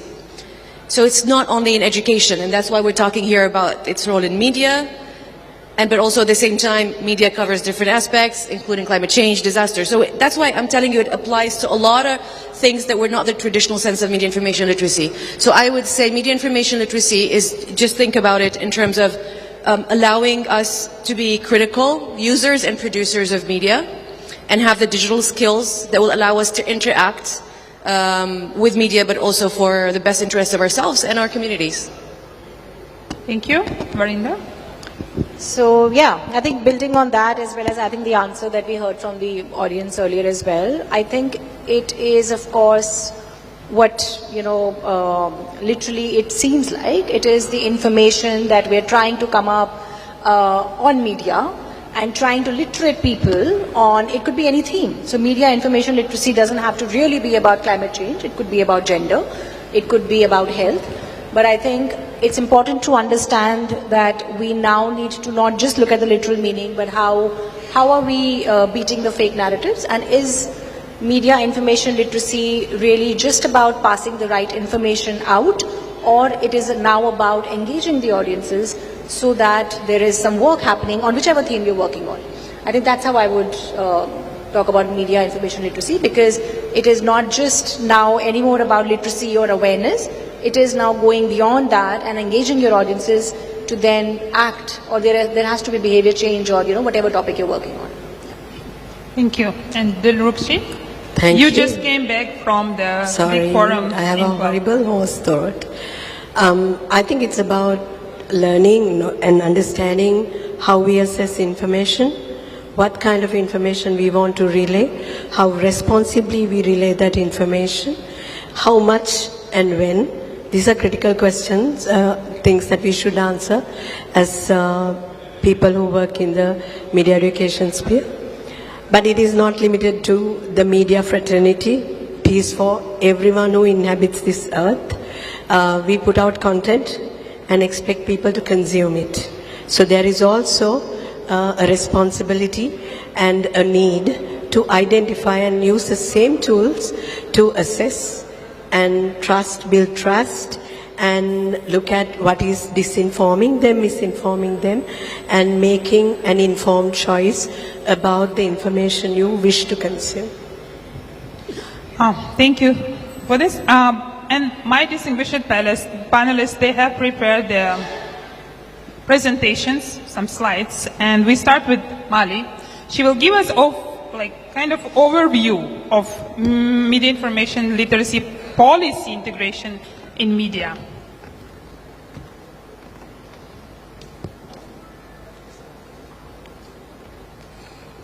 Okay, I'm not that short, but not too tall. So okay, you can't see me behind. Maybe the yes, that's much better. Thank you. Behind the nice flowers. Perfect. Okay, so again, as my colleague said, media information literacy has become a much broader concept. And we're not going to, I think this requires a full event, but today we just have this session and would like to at least share with you some of the things that would be useful for you as media, as organizations as well, sharing some of the good practices, some of the latest resources as well that we have introduced as UNESCO. And today it's not going to be only about media information literacy, because you cannot look at media information literacy without looking at other components. Because let's say we want youth to be critical, or the users to be critical thinkers. For them to, whatever information they receive and then whatever information they produce, to be critical thinkers, right? Let's take the example of COVID. If you wanted to be a critical thinker to whatever information you reshare, we say fact check, we say before you share information, you have to also think about it, you have to be critical. But how can you be critical if you don't have access to information? So MIL, media information literacy, is very much linked to access to information. So when we discuss media information literacy, we have to also think of the people's right to access information. Because you cannot make decisions, you cannot be critical without having access to information. Same with you having freedom to express yourselves, the freedom of expression. So it's a very broad topic, and that's why today we're going to just maybe keep it a little bit limited to some, at least, concepts and slides that I want to share with you. Luckily, globally, we have seen that there is a growing recognition of media information literacy, how important it is. However, unfortunately, only 17% of UNESCO member states have standalone media information literacy globally. So we see the interest, but we don't see the action. And also, in addition to that, we have a number of member states who have standalone policies, while many others only basic digital skills. They look at the digital skills as a priority, but not the whole concept. So we see still a lot to be done. For media information, for media organizations in particular, it is also important, because again, for some time, it was always limited to education, to schools. We never really considered how media can play a role. And when I say media information literacy in schools, policies for media, I'm not saying for us to have an article about media information literacy. When we teach literacy, when we say literacy, not media information literacy, you teach people how to read and write, right? So when it's teaching media information literacy, you don't tell them what is media information literacy. And I've seen this in a lot of curriculums for schools as well. It's, I think, the wrong approach. So we have to also make sure for media, when we integrate into our policies, that we follow the right approach. What is important is for media organizations, why is it indispensable? It restores public trust, because we're talking about countering disinformation as well, right? What else is important here? We have the AI digital innovations, and that is also making it more and more difficult for us to know what's misinformation, what's not, with the deep fake, with all of this digital advancements that we have. So it's becoming more and more important for media. Now, just to mention some of the collaborations we've had recently. UNESCO has collaborated with ABU, with the Asian Pacific Broadcasting Union, the World Association for News Publishers, WANIFRA. We have also had recent collaborations with AMARC, which is, AMARC stands for International Association of Community Radios. And just to say that these actions include leadership training for 1,800 media professionals and leaders so far. We've also worked with mentoring 140 media outlets in 50 countries, and we've created some tools. But again, a lot of the results and outcomes are not there, so we have to look beyond that and what we can do together. There's one toolkit, we can share with you later the links if interested, called the Multimedia MIL Toolkit for Media, and it provides policy guidance. If you're interested to really introduce that into media outlets, it provides you with ethical checklists and case studies as well in a number of countries. So, tackling misinformation. There's a course as well that was introduced recently, and it's UNESCO's new free online course on tackling climate disinformation, and this was done with our Mahatma Gandhi Institute. This is very interesting. It could be used by youth, by the public, but also for media. It's a very interesting course, and I advise you to look at UNESCO's online courses. A number of them also are for media information literacy, for climate change, for disaster, and all of these are free, accessible. And I think some youth, knowing now, seeing my kids applying to universities, a lot of us are happy also to have extra credit, whether it's youth at universities, whether it's media. But it is also something you could do at your own pace, so you can learn more about it. If you wish to have any of the links, we can share with you later. This is an important global initiative that was introduced quite recently. It was launched by UNESCO, but also with Brazil, the UN, and the G20 2024.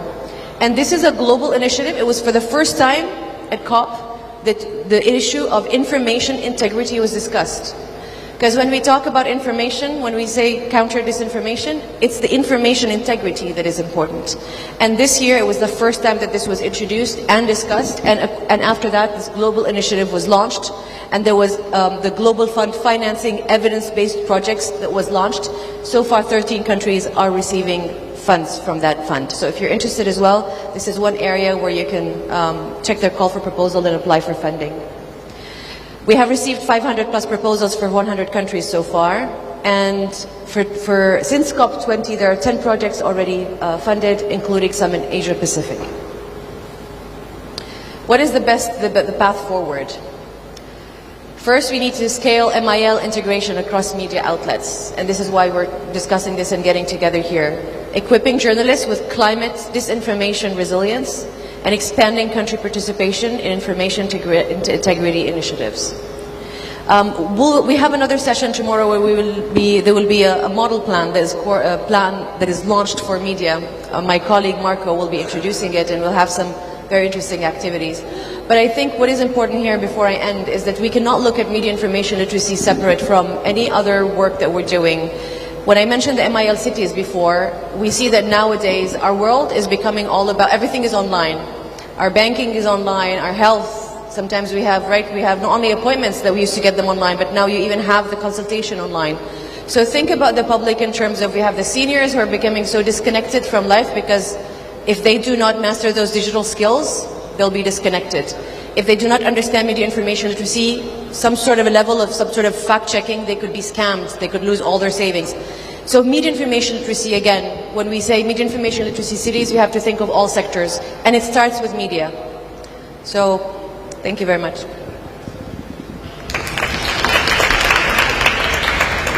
Thank you very much, Mali.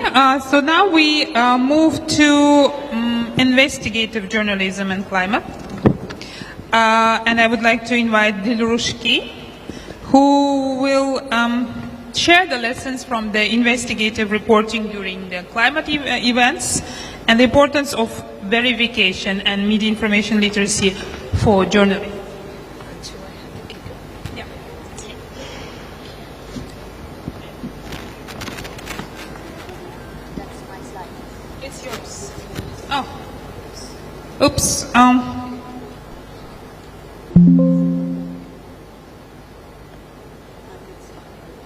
It's okay. Yeah, all good. Yeah. Can you hear me?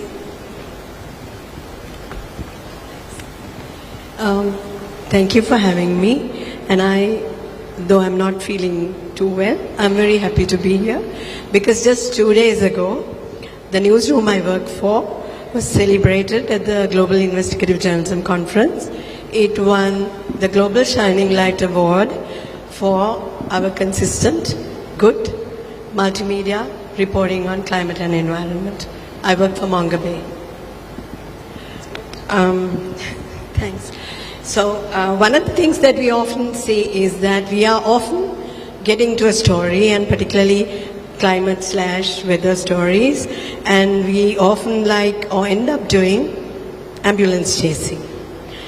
And when you're information literate, and when you're a truth seeker, and you are wearing your critical thinking cap, it makes life so easy to sometimes wade through the disinformation, misinformation, to become journalists or storytellers like an early warning system.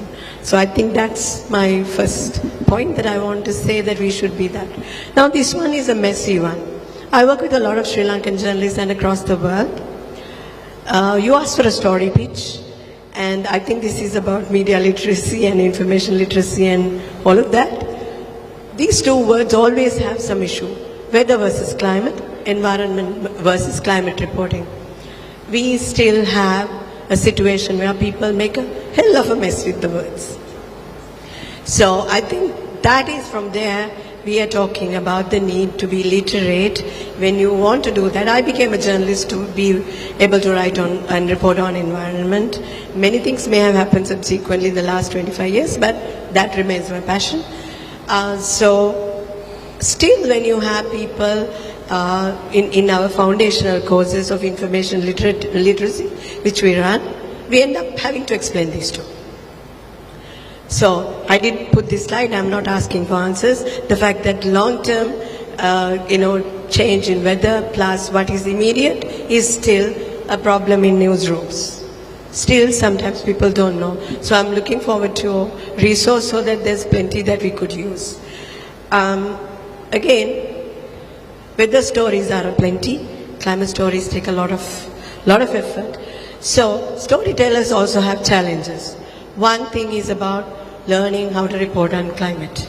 To learn to report on climate change or environment, you need to have some introduction to science. So if you don't want to learn science, and a little bit of it at least, a smattering of it, you're going to find it very difficult to be able to communicate it. And then climate misinformation and disinformation has been identified as the key reason why we have to grapple with information and wade through the waters to find out what is propaganda, climate propaganda, what are the naysayers are saying, what are the proponents are saying, what is fact. So it's about fact and fiction as well. So and as reporters, we have issues about balancing impartiality. We always feel that, then we have to put that code, balance the story. What is balancing? You can't balance a story like that, because sometimes you bring a false sense of climate storytelling by taking fringe views. Let me give you an example quickly.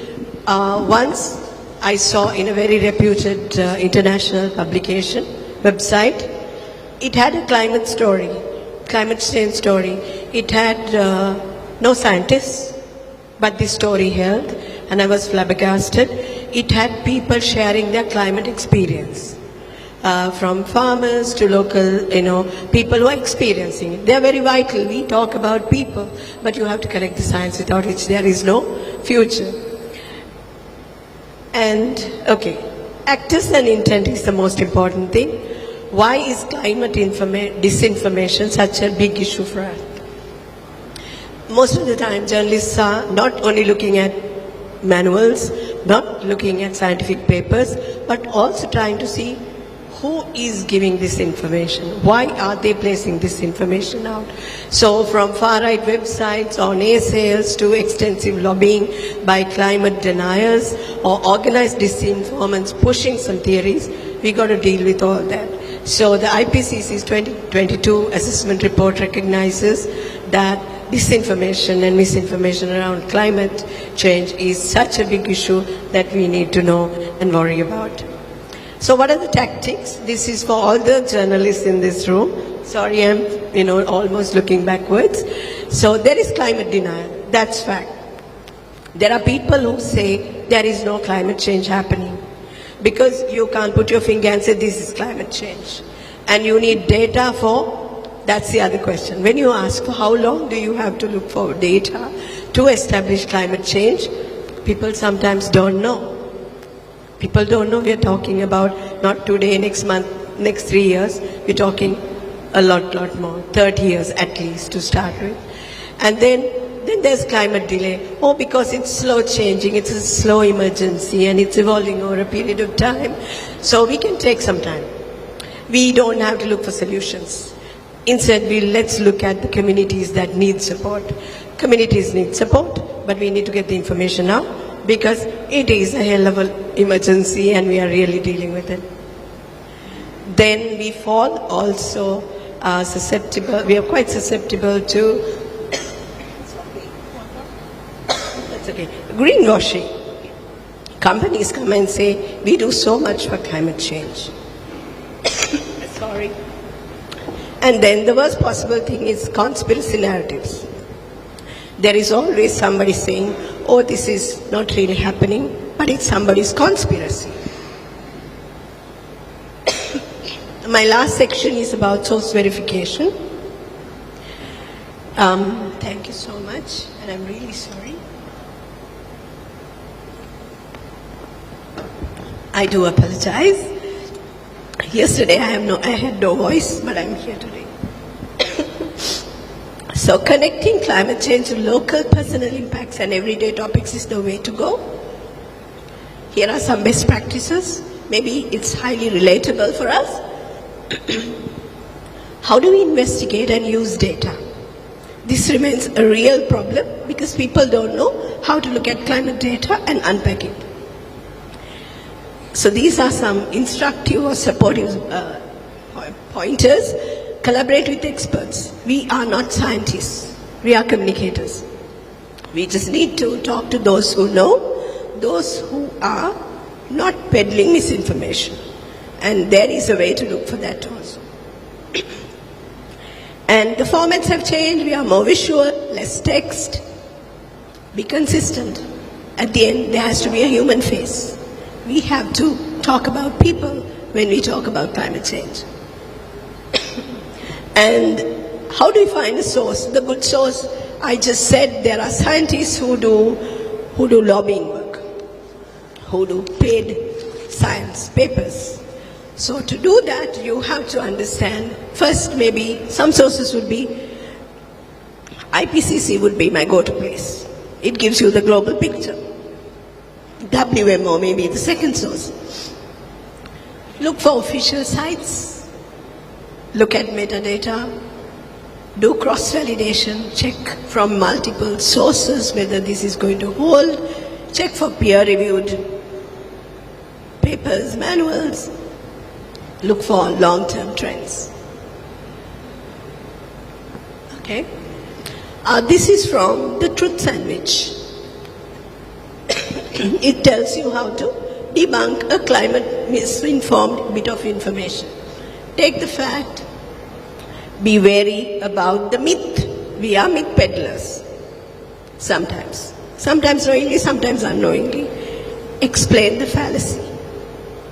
Explain this is not true because this is how it is.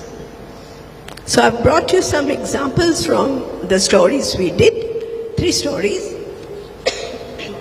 This is about Sri Lankan communities impacted by climate change. When I became a journalist, I thought climate migration was not Sri Lanka's reality because we never reported on it. We thought it was happening in India, it was happening in Bangladesh. And then it came home. People are leaving places leaving their jobs. Sorry, this is in the northern part of Sri Lanka, in Mullaitivu, a coastal district, which is consistently going underwater now. It wasn't so a few years ago. Let's say 20, 30 years ago, this wasn't the case. And then Colombo is having the urban heat island effect. But nobody really worries about it because you don't necessarily know what it means to be living in an urban heat island.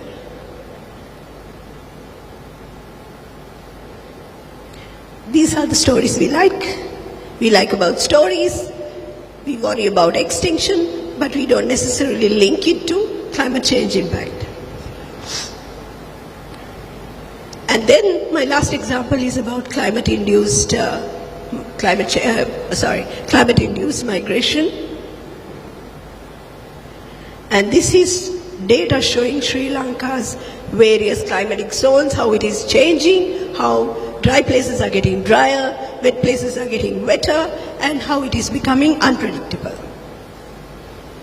And we even spike wildfire risks in Sri Lanka, something we didn't really experience because of that. So this is because increased, we have a lot of people responsible for the forest fires, and then it connects to the climate impact. And this is what we have, a scenario where we do not have the ability to predict why something is happening, and also to see what solutions can we propose. My last thought is, to say we should not be naysayers in storytelling, we should be solution focused. And to be solution focused, we need to have climate literacy, and to be climate literate, we'll need the science as its core. Thank you. Thank you so much, and thank you for, even despite being unwell, you still joined us and shared your insights with us. Thank you so much. So we move on to engaging communities, and I would like to invite Varinder Gambhir. She is the director of country director at BBC Media Action for India. So she will share insights on behavior change communication, community engagement, and building trust at the local level. Thank you so much. I hope everyone can hear me and everybody is still awake. I know I stand between you and the tour, so I will not take too much time. I also want to just, quickly make a point about how we started in the morning with lots of men on the panel. We started with menalists and we are ending with womenalists. So I think that deserves a round of applause for ABU as well to bring that balance back. So I think that's great. Just to very quickly say, I think everything that we heard in the last two presentations was, it was amazing to know how we approach, information and what needs to be done. My presentation or my talk is mostly about how we do it, and I hope that, I can leave you guys with some insights around that. Firstly, just a little bit about BBC Media Action. We work in 60 countries and 50 languages, and what's very, very important to us is not just reaching people, but also creating impact. And how we do it is that, at any point of time, bringing together the science, art, and craft of communication is very important. So when we talk about data, we talk about science, something that, she also mentioned that how do we humanize the stories, right? So that is something which is at the heart of what we do. Audiences are at the heart of everything that we do. And we never start any work without first doing immersions, which is understanding what are the lived realities of the audiences. Not just, understanding the information, myths, or what's happening, but it's also very, very important to understand their interests, their lived realities. So we do something called as immersions, which is when a multifunctional team will go to the field and understand who are the audiences that you're talking to. Are there segments within them? Because they will also, we understand human behavior, right? I mean, the same person might behave differently with a span of 2 to 3 days. And when we talk about human behavior and we're talking about so many people, it is important to understand their psychology as well. So research is something that guides us to do our communication, to create and produce work, as well as, strengthen the capacity of all the stakeholders. So working across the levels, which means working with the government, working with the practitioners, working for the communities, it's very important to, involve all the important stakeholders, as well as outreach. That's how you engage your audiences. That's how you build trust as well. So now, very quickly to leave you with the first insight is start with audience insights. So like I said, grounded data on your audience, what are they going through? Misinformation is not just about, when we are tackling misinformation, it is not just about debunking fake news or fake facts. It is also about understanding where your audience is. So this is just something, a segmentation which we had done some 7-8 years back when we were starting the work on climate change across 7 Asian countries. It's the world's largest study done on perceptions of people towards climate change. And there were no questions around what is climate change. It was really about how has your life changed in the last 5 years? What do you think about weather? And so, which is why we, got to know from farmers and fishermen how their life was changing. So it was all about what is personal to them, what is urgent to them, but talking to them in their language. Secondly, very important to build some kind of a translation layer between what the climate data is saying and how you're communicating it to the communities.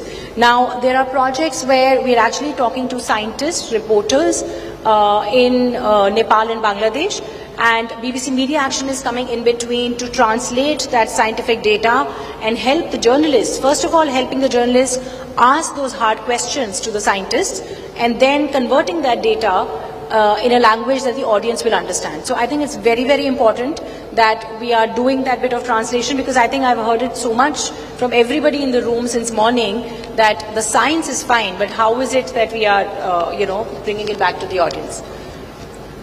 Thirdly, can we occupy the digital space with engaging solutions first storytelling?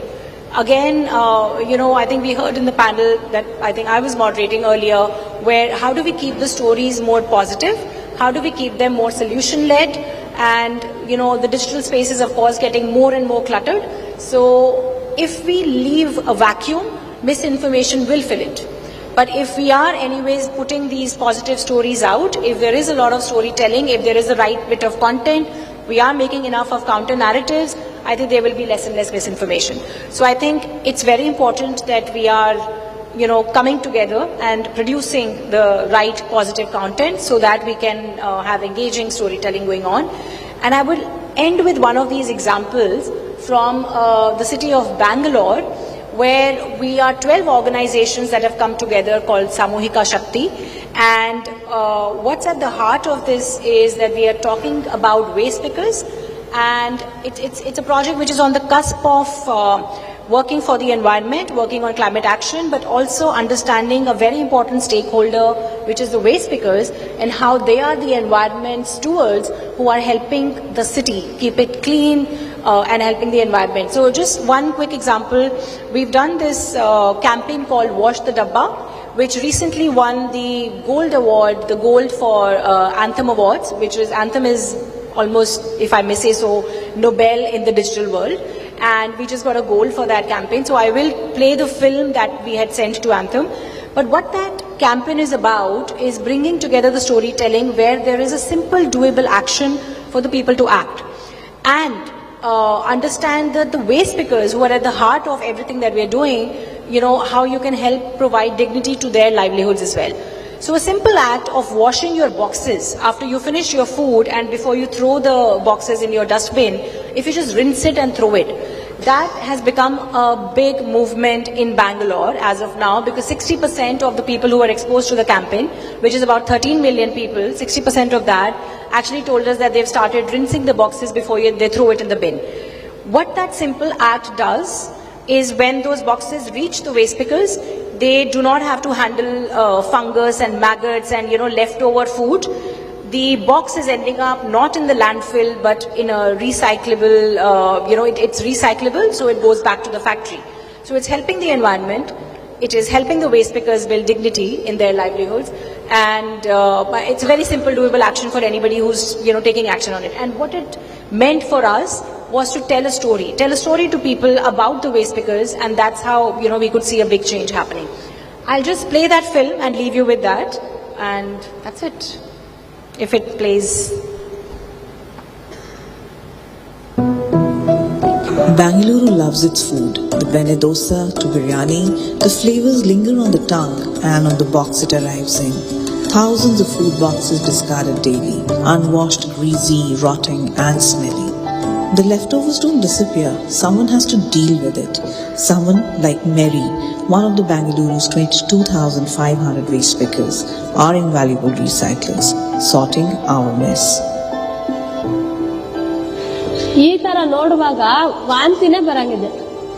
So we asked them what would help. That one small ask sparked a movement. Wash the dabba, a behavior change idea rooted in design thinking and human dignity, born from the lived reality of the most ignored, backed by the power of social storytelling. We didn't preach, we didn't guilt trip. We made the food messenger, an innocent idli or gullible samosa that talks back. Namaskara, Bengaluru. Did you wash the dabba? Influencers sniffing leftovers and gagging on reels. Reels that hit 13 million views. We showed up at every touch point, from rework to bus shelters, from apartment groups. If there was a dabba, we were there. 136,000 food boxes carried it. 65 communities and 8 bus shelters amplified it. People sniffed, laughed, clicked, and most importantly, rinsed. 60% of citizen surveys started rinsing food boxes. 44% would spontaneously recall the campaign. Waste Pickers confirmed a noticeable change with cleaner food boxes. The campaign sparked citywide adaptations. From Coimbatore to Kerala, a food delivery unicorn echoed the message on its platform. Waste pickers were once called rag pickers, addicts, vagabonds. After Wash the Dabba, they were seen as superheroes, real workers, warriors, real influencers. Because when you restore dignity, you don't just shift perception, you shift power.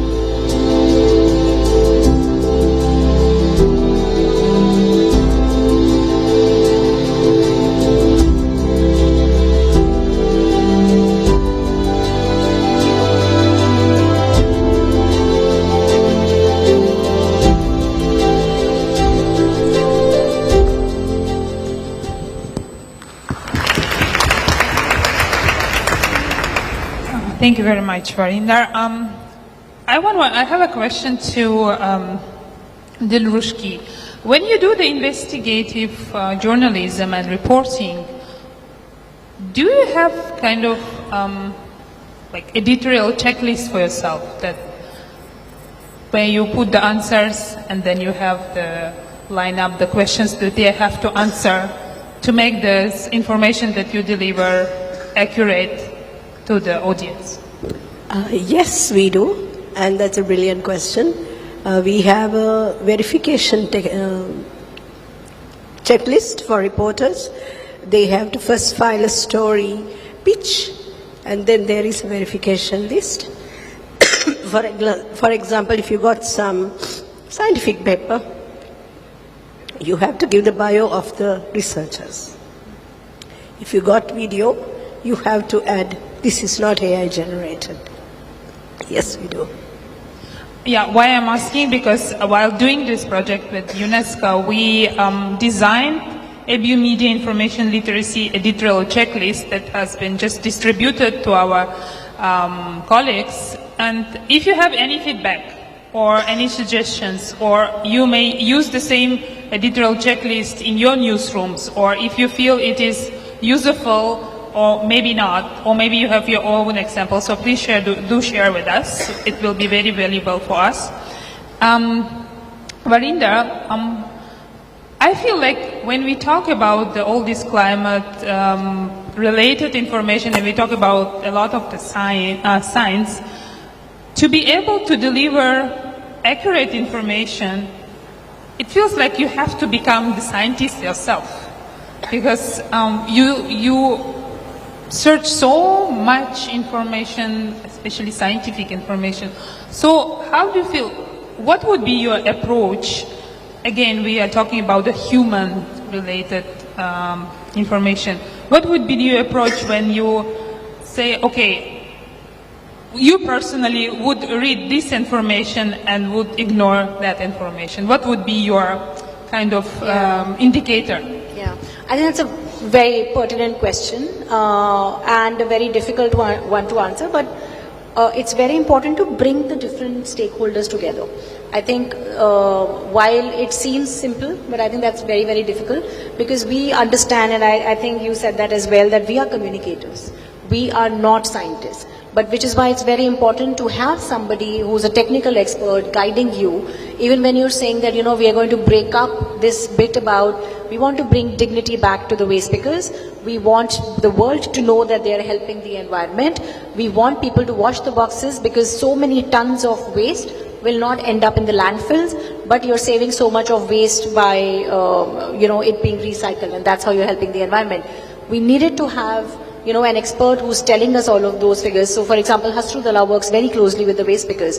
So we were guided by that organization. At the same time, when we are working on textile recycling, we are ensuring that, because these are different aspects of climate work, we're ensuring that we are talking to the right stakeholders in the room, but we are the ones who are breaking it down for the audiences, because audiences, we know that they, at the end of the day, unless they engage with the content, unless you give them a very simple, doable ask, because if you make it slightly difficult, nobody's going to act on it.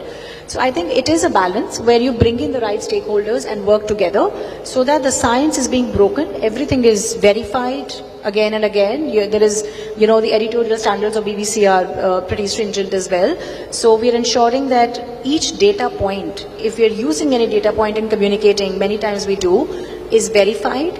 And there is always a technical expert who we are able to go back to and check with that this is what we want to communicate, and if that's all right. Yeah, maintaining that balance.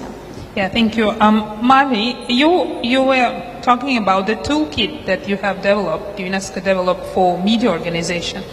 What do you think? Why do you think it's important to have that kind of toolkit for the media? Because normally the toolkit, we feel like it's for kids, for the right, for education. But why do you think it's very important to have developed that kind of toolkit for the media organization? Well, I think we should have when we talk to media, when we advocate for them to integrate MIL policies within their policies, with their media outlets, no matter whether we're talking radio, TV, print, I think we have to have something more structured. It happens that many times, not only about this topic, but when you have trainings or you advocate, they tell you, but we need the tools. So this is one thing that we provide, which is more tangible, that media can use to operationalize MIL into their outlets. Having those checklists, for example, it will allow them to learn from other also case studies, use a checklist when they're working on an editorial context, but also it helps them to organize a workflow. And I think there's one more thing I want to add as well. When you work with media, you have to think of the various components.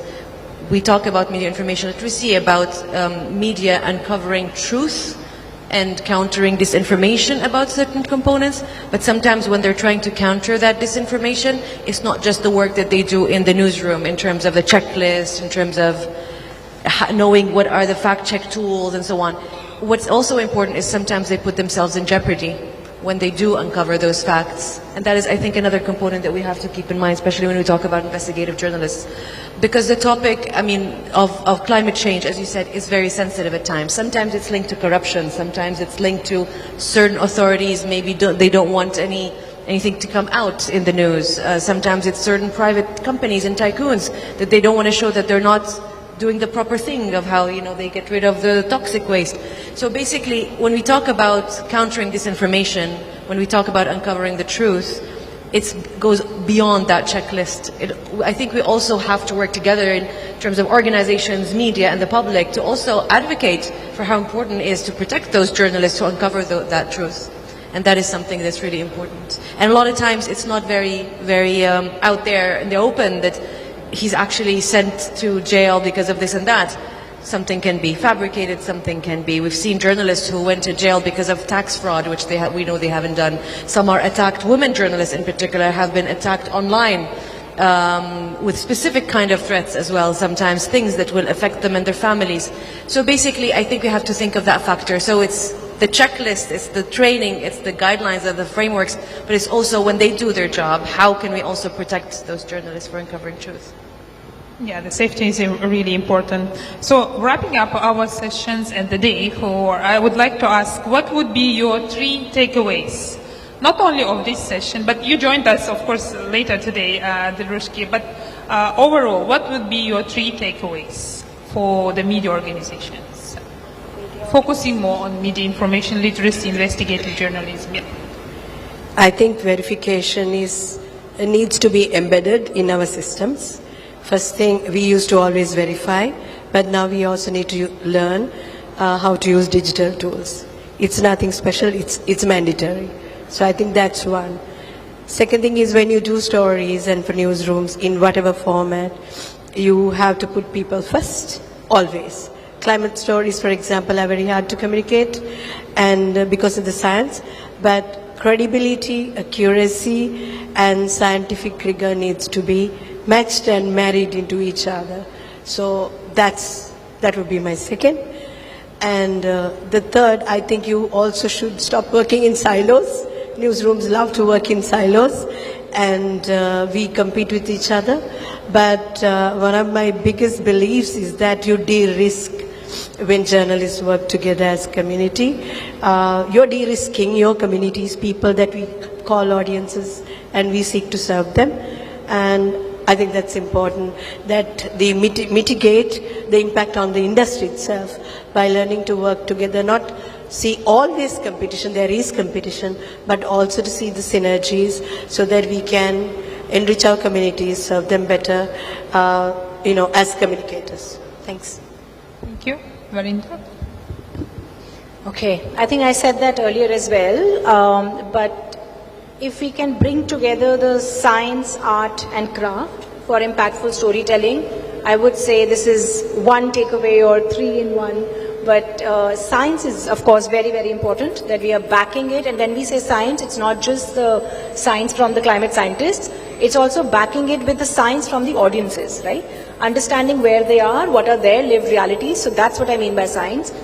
Art, of course, talking to their hearts and not just minds, right? So that's where you bring in the art of creative storytelling, so that you're talking to their hearts, so that they act on, whatever emotion you evoke in them. And then crafting of all of it together, to your previous question, that how do we work with the scientific data? That's the important craft of it all, right? That we have our theory of change, that this is the pathway we want to follow, this is the behavior we want to change. So that's, of course, very, very important. So which is why I would say bring together the science, art and craft in whatever important story that you want to tell. Thank you. Male? I feel I'm going to be repeating what's being said because they're all pertinent points. Just to comment on the point regarding silos, I think within the same country that's important, but it's also important cross-regional. I think those cross-boundary collaborations are very important. Events like these are very important. We learn from each other's lessons learned, but mistakes. We can collaborate, and when it's a regional work, it's more impactful. Another important thing is all media outlets, I think we're past even thinking of, we're still advocating for media outlets to incorporate media information literacy policies. This is something that should be done. You seek support from different organizations that are here. And I think when we talk also about silos, I think I don't know if we have any authorities here, but I think authorities and governments have to also think of that. We still deal with governments, even or international organizations, and we deal either with the media, Ministry of Media, or the Ministry of, Environment, or things have to be done together. If we want to counter, disinformation and fight for information integrity about climate change, we work with media, we work with the environment ministries, we work with organizations working on DRR. Everything is interlinked, and this silos has to be really something that we really have to work on different levels. Thank you so much. I will join all of you and in summarizing these 3 actions that we have to take. First of all, we all agree that media information literacy has to be integrated in the editorial policies of the and decision making. We have to invest in staff training on misinformation, disinformation, and verification, and also because it helps us to keep our core mission to deliver transparent and trustworthy information to our audience. Thank you for joining me today. Please take the UNESCO course that Mali introduced and also the toolkit. By the way, on 4th of December, we are doing the webinar with UNESCO on introducing this toolkit to media organizations. So we will share the link with you. Please join us for the webinar. And also another course on tackling the climate misinformation developed by the UNESCO. And also the checklist that we have shared. And please do share with us all your feedbacks or ideas. And thank you so much, ladies. It was a pleasure, and thank you so much for joining me today.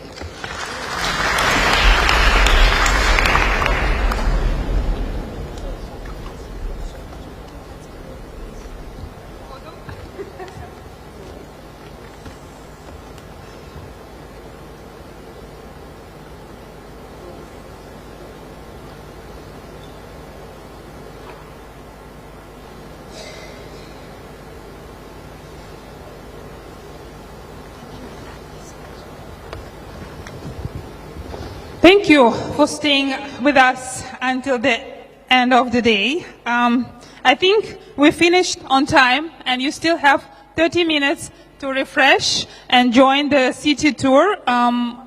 This is a housekeeping announcement, and we announce it today with the help of our mascot that our host, SLRC, that has organized the city tour, and the buses will leave at 5:30 from the lobby. So please join. Thank you. And we will see you tomorrow. Tomorrow, 9 a.m. sharp, we start the launching of the model. You want to announce it, Marco? He's my kind of co-MC for tomorrow. Yeah? Yes, please. You can announce. Okay, so tomorrow morning we will have a half-day launch program for the UNESCO Model Disaster Preparedness and Response Plan for media institution that we have developed in cooperation with the ABU. It will have, welcome remarks from the ABU SG, a video message from our Assistant Director General, followed by an official launch ceremony, a case study sessions, and another multi-stakeholder dialogue sessions. And it will finish by a very interesting interactive session. It will be very interactive, so be prepared. Thank you, and looking forward to meeting you tomorrow. Thank you, and see you tomorrow.